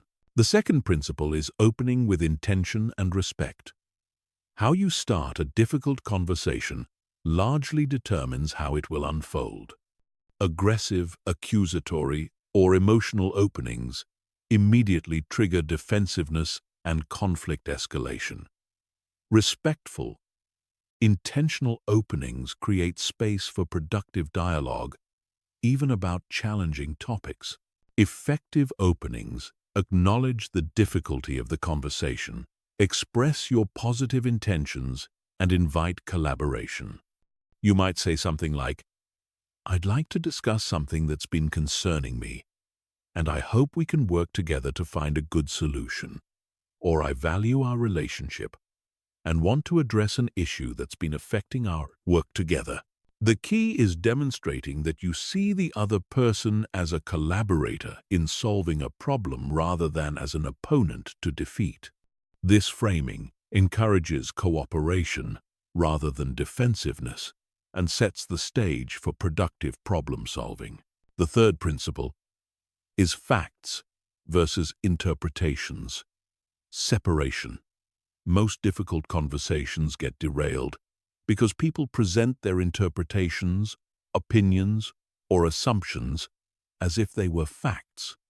This creates unnecessary argument about subjective perspectives rather than focusing on objective information and workable solutions. Facts are observable, verifiable information that both parties can agree on.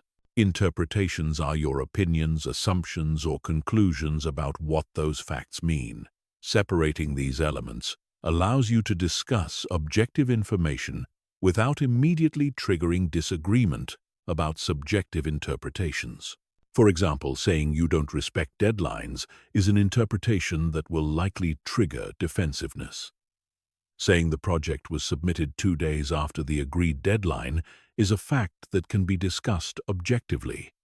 Once you establish the facts, you can explore different interpretations and solutions without getting stuck in argument about subjective perspectives.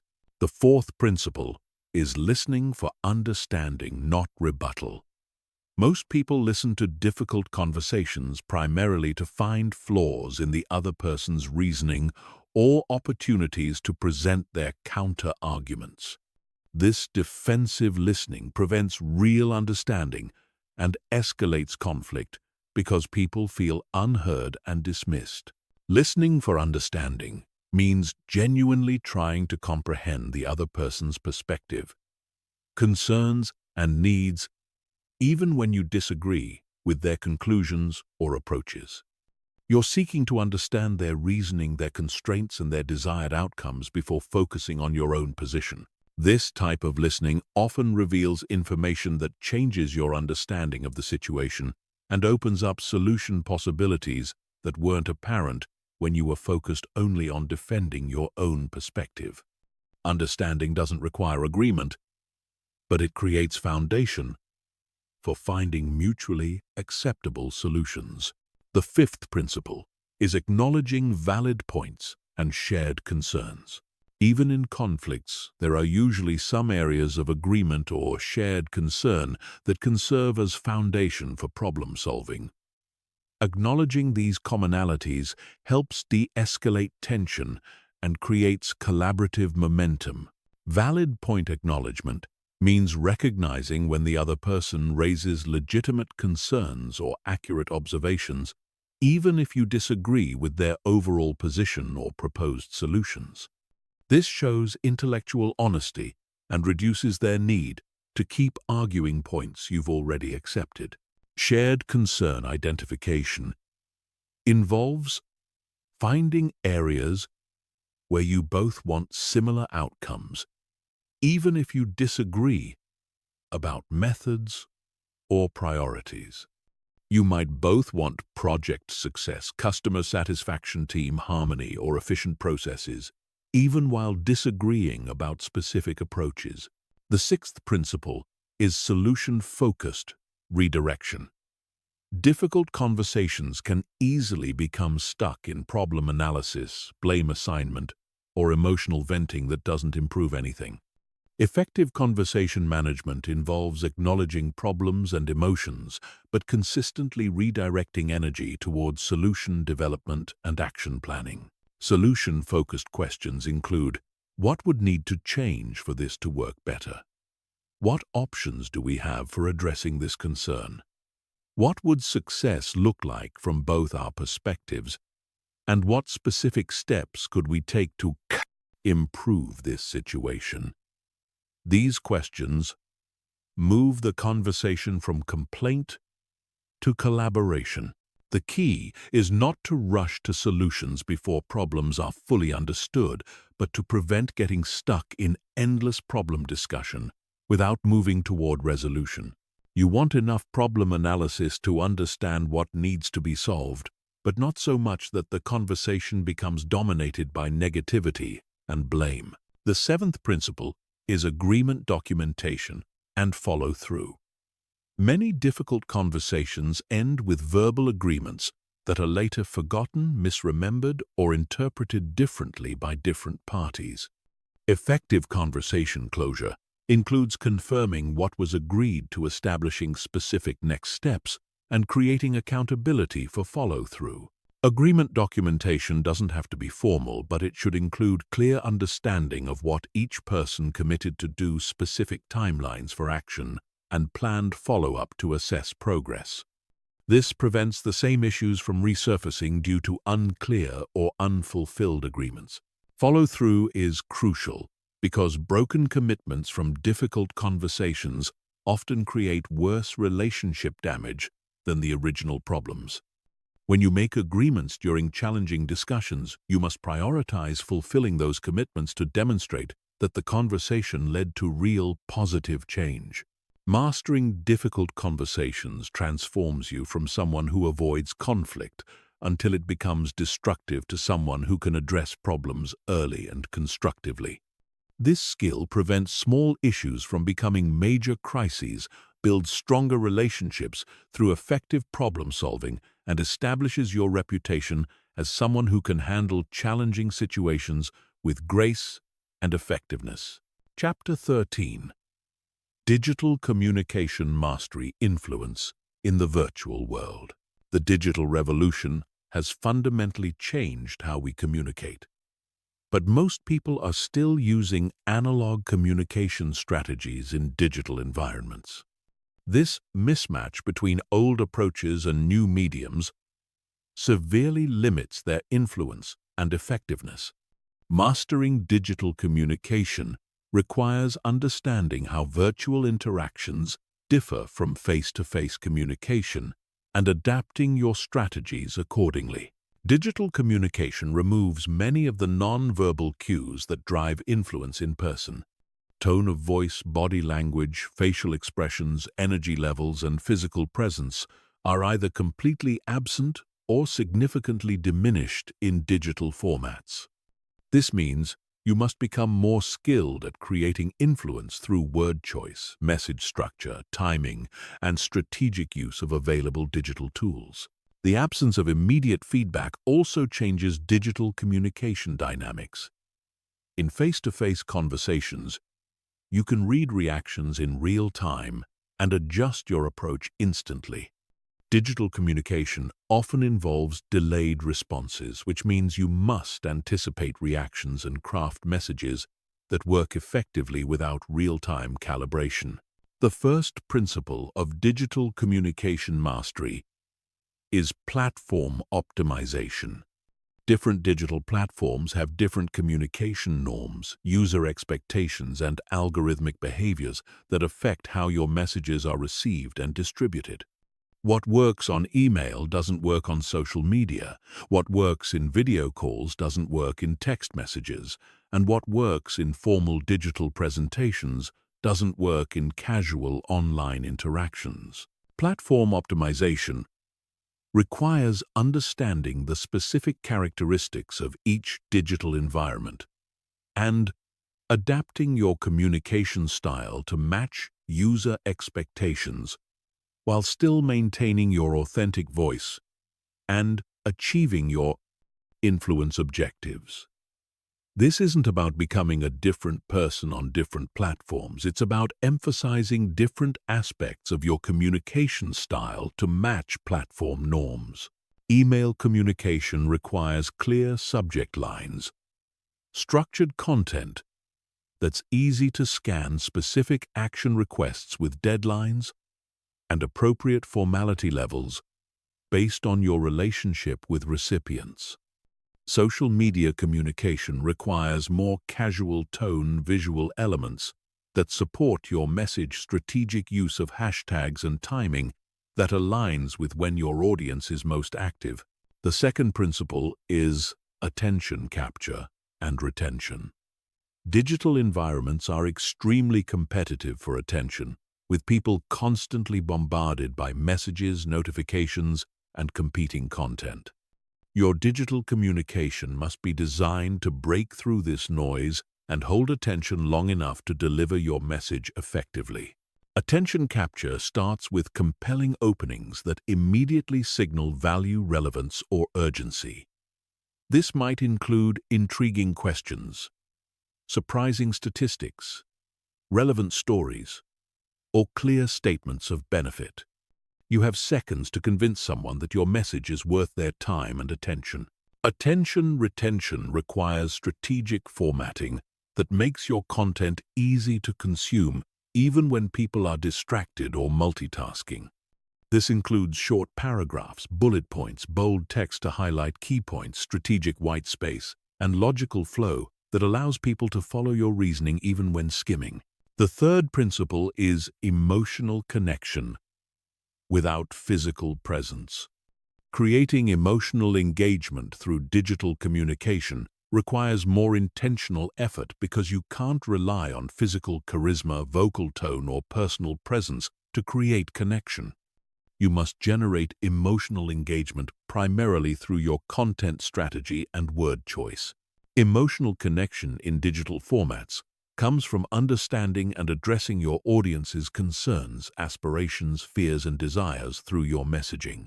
You need to demonstrate that you understand their situation and genuinely care about helping them achieve their goals or solve their problems. Personal storytelling becomes even more important in digital communication because stories create emotional engagement and help people feel connected to you as a person rather than just a source of information. Strategic vulnerability and authentic sharing help humanize your digital presence and create the personal connection that builds influence. The fourth principle is credibility establishment and social proof integration.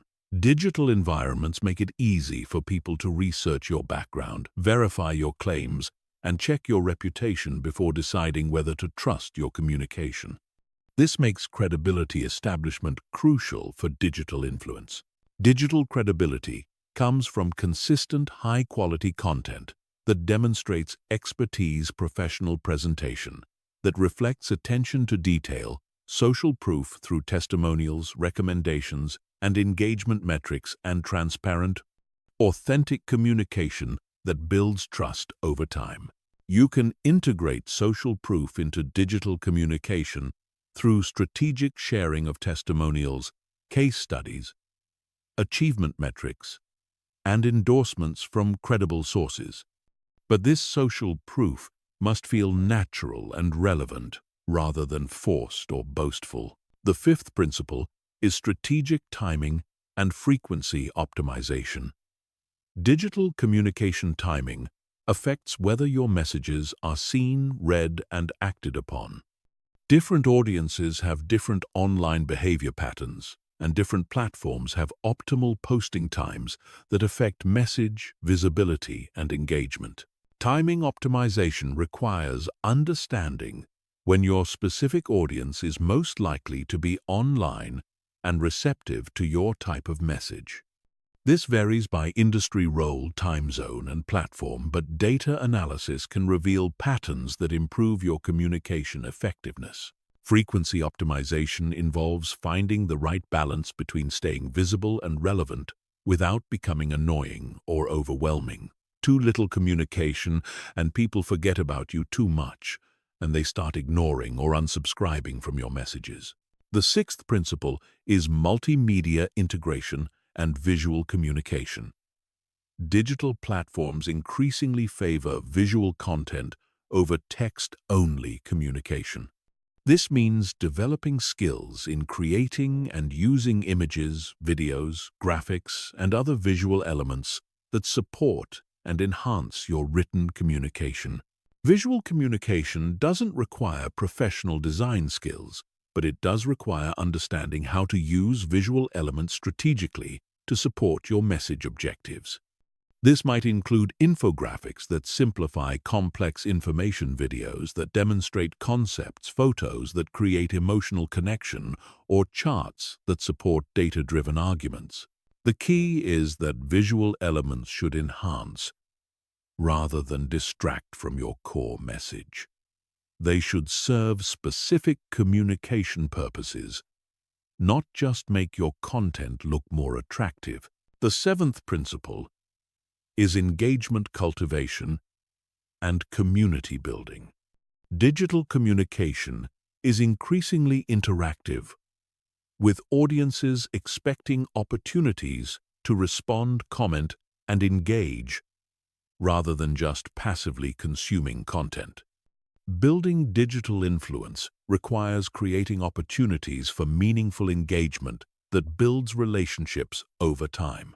Engagement cultivation involves asking questions that encourage responses, sharing content that invites discussion, responding thoughtfully to comments and messages, and creating opportunities for your audience to contribute value rather than just receiving it from you.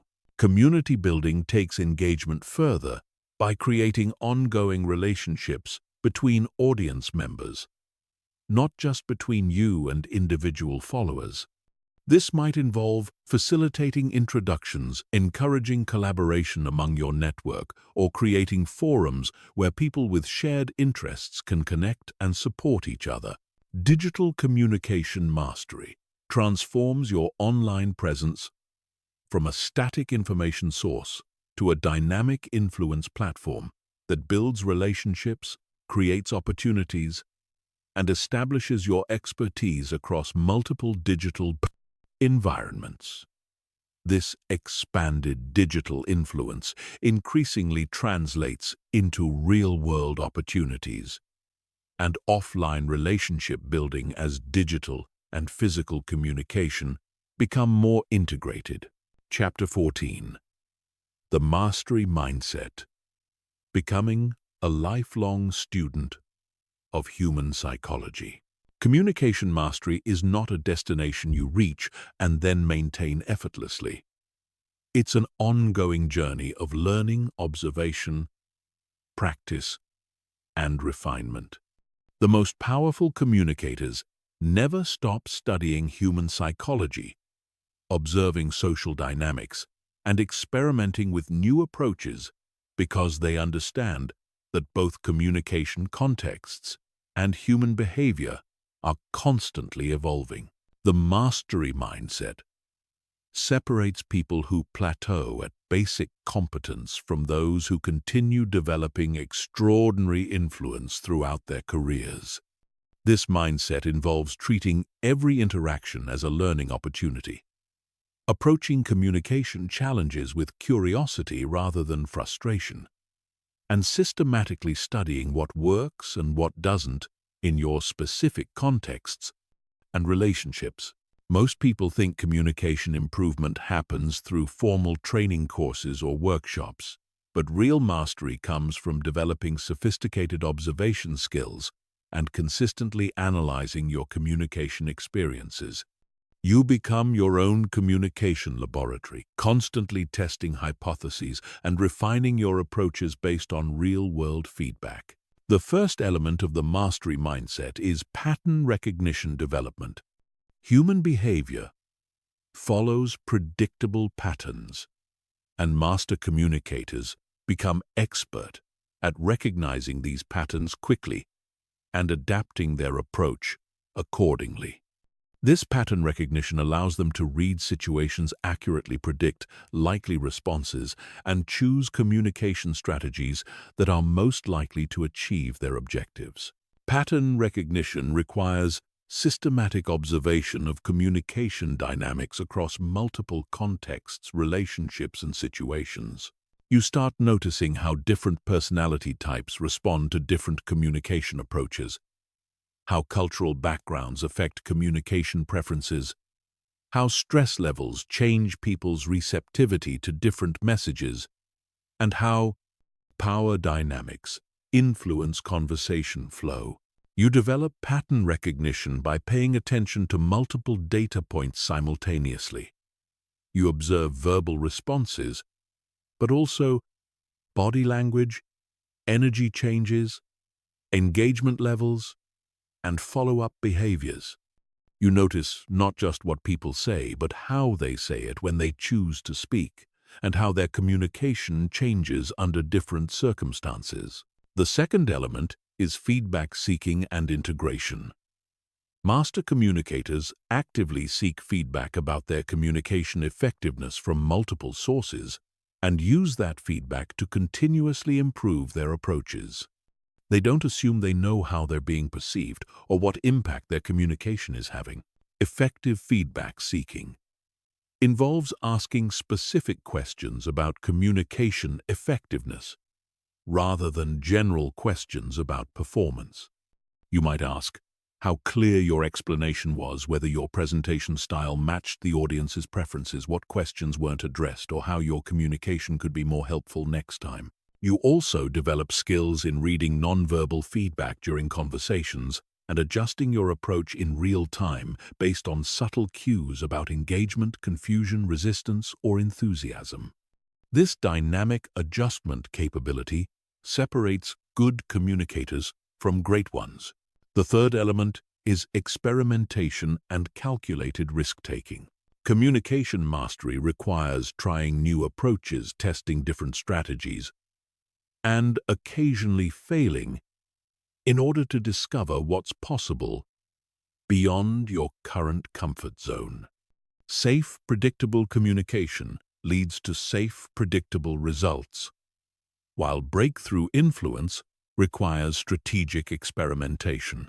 Effective experimentation involves trying new approaches in low-stakes situations first, then gradually applying successful techniques in higher-stakes contexts.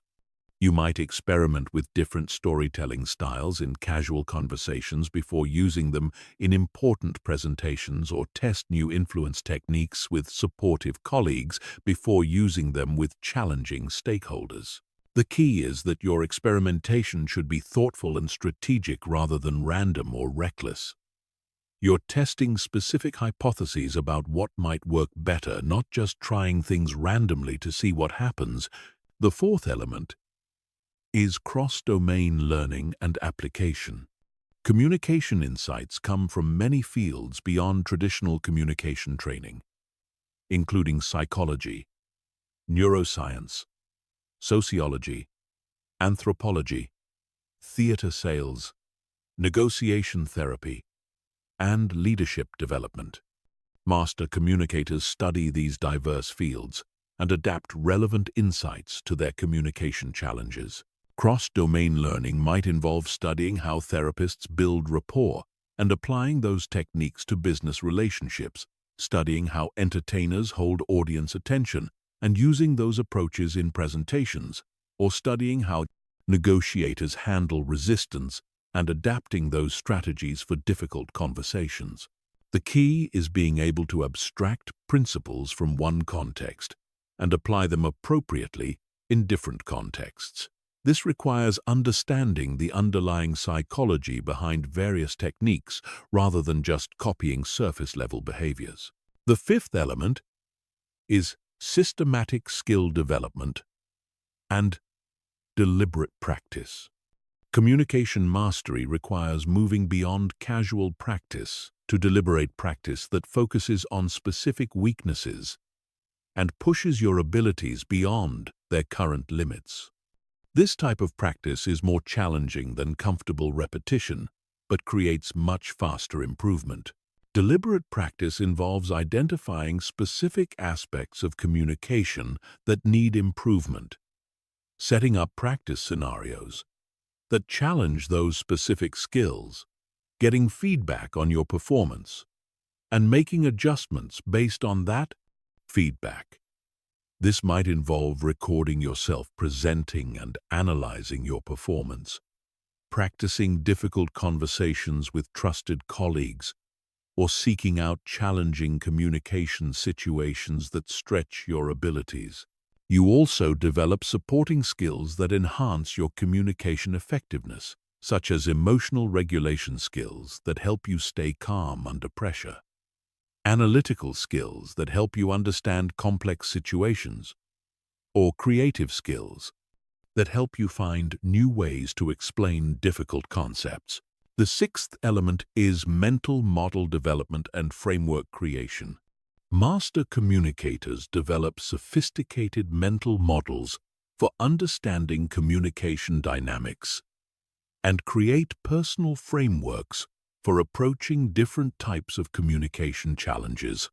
These models and frameworks help them process complex situations quickly and choose effective strategies efficiently. Mental models might include frameworks for reading group dynamics during meetings, systems for preparing for different types of presentations, or decision trees for handling various types of conflict. These tools help you move from intuitive communication to strategic communication based on proven principles and reliable processes. You develop these models by studying successful communication examples, analyzing your own successes and failures, and creating systematic approaches for handling recurring communication challenges. Over time, these frameworks become automatic and allow you to handle complex communication situations with greater confidence and effectiveness. The seventh element is teaching and knowledge transfer. One of the most effective ways to deepen your communication mastery is teaching others what you've learned. Teaching forces you to organize your knowledge more clearly, identify gaps in your understanding, and develop better explanations for complex concepts. Teaching opportunities might include formal training sessions, informal mentoring, peer coaching, or simply helping colleagues improve their communication skills. These experiences help you understand communication principles more deeply, while also building your reputation as someone with valuable expertise to share. Knowledge transfer also involves documenting your learning and creating systems that allow others to benefit from your communication insights. This might include writing about communication principles, creating training materials, or developing processes that help your team or organization communicate more effectively.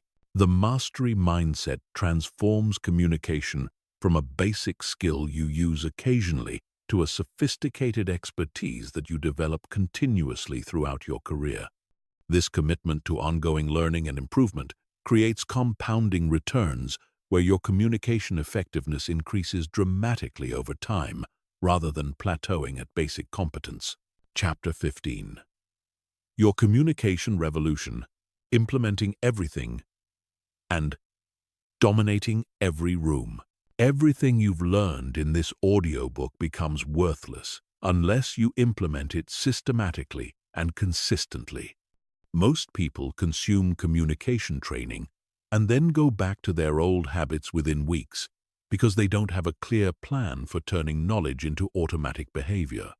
This final chapter gives you a systematic approach for implementing these principles and transforming yourself into someone who dominates every communication situation.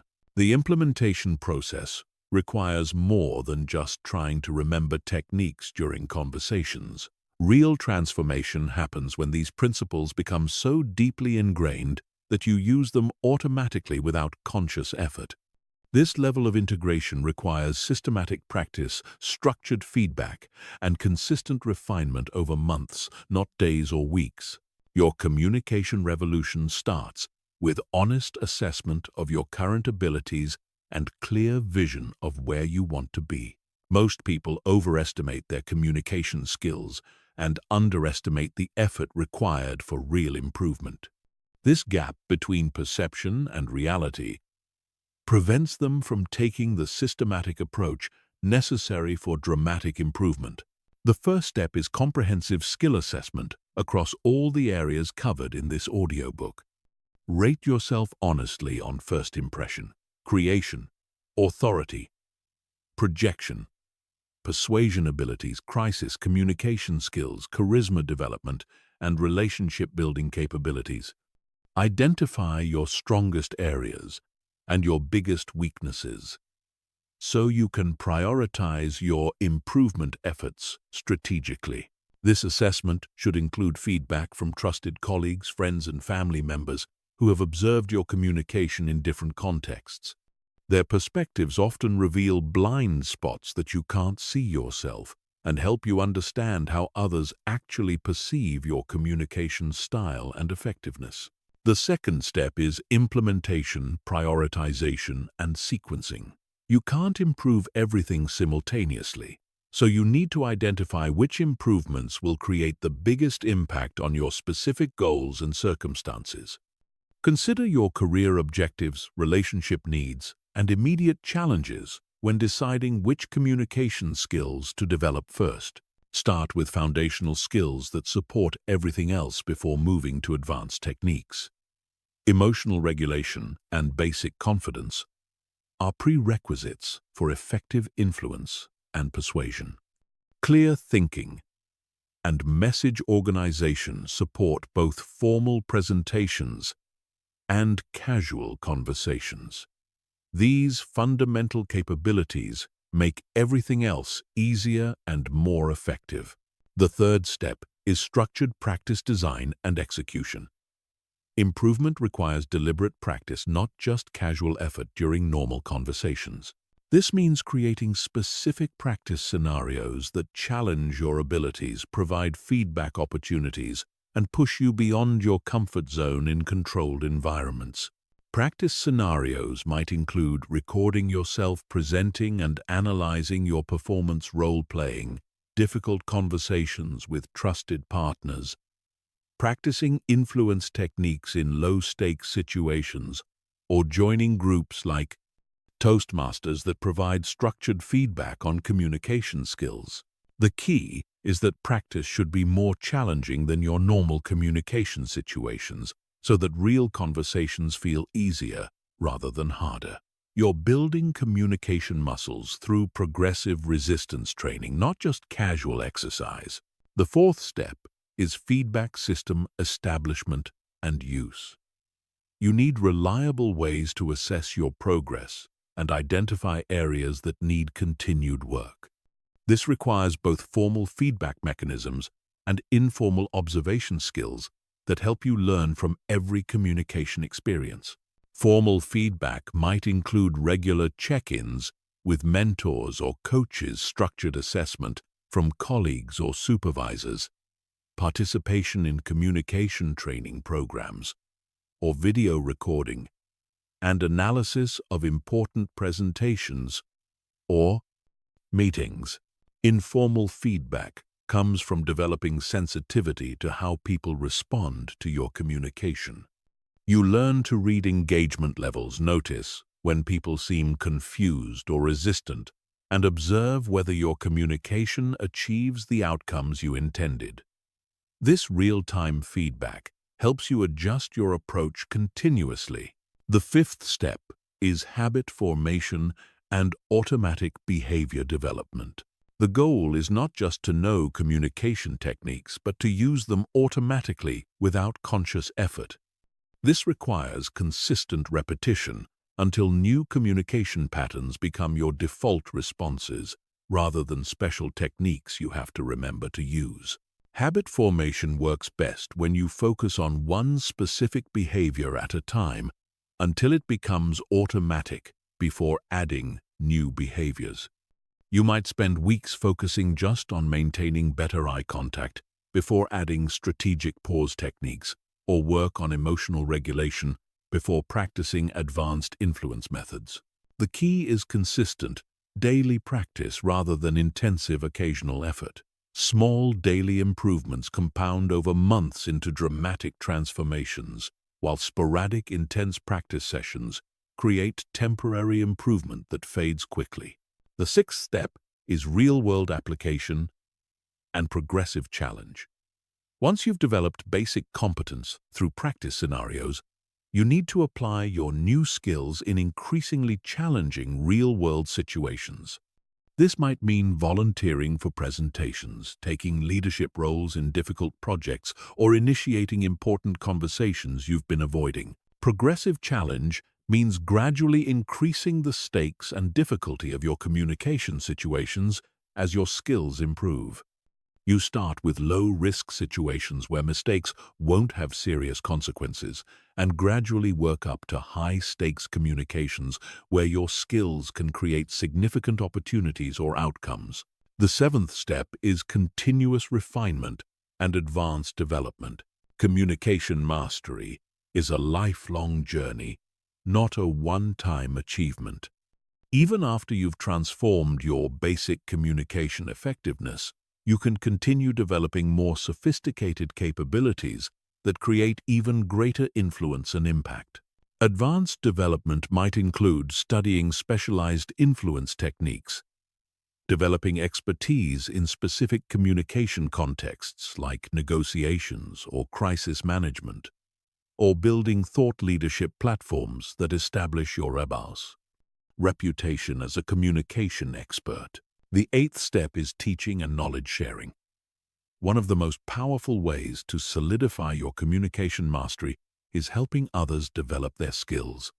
Teaching forces you to understand principles more deeply, provides additional practice opportunities, and builds your reputation as someone with valuable expertise. Teaching opportunities exist everywhere, from informal mentoring of colleagues to formal training responsibilities.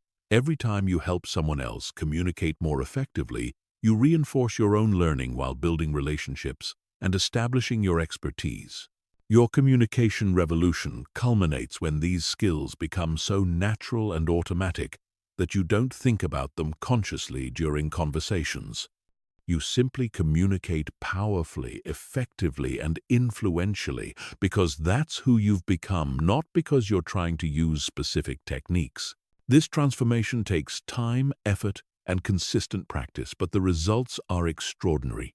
You become someone who commands respect, influences decisions, builds strong relationships, and achieves goals through the power of strategic communication. Every conversation becomes an opportunity to demonstrate your capabilities, create value, and build the relationships and reputation that support your long-term success.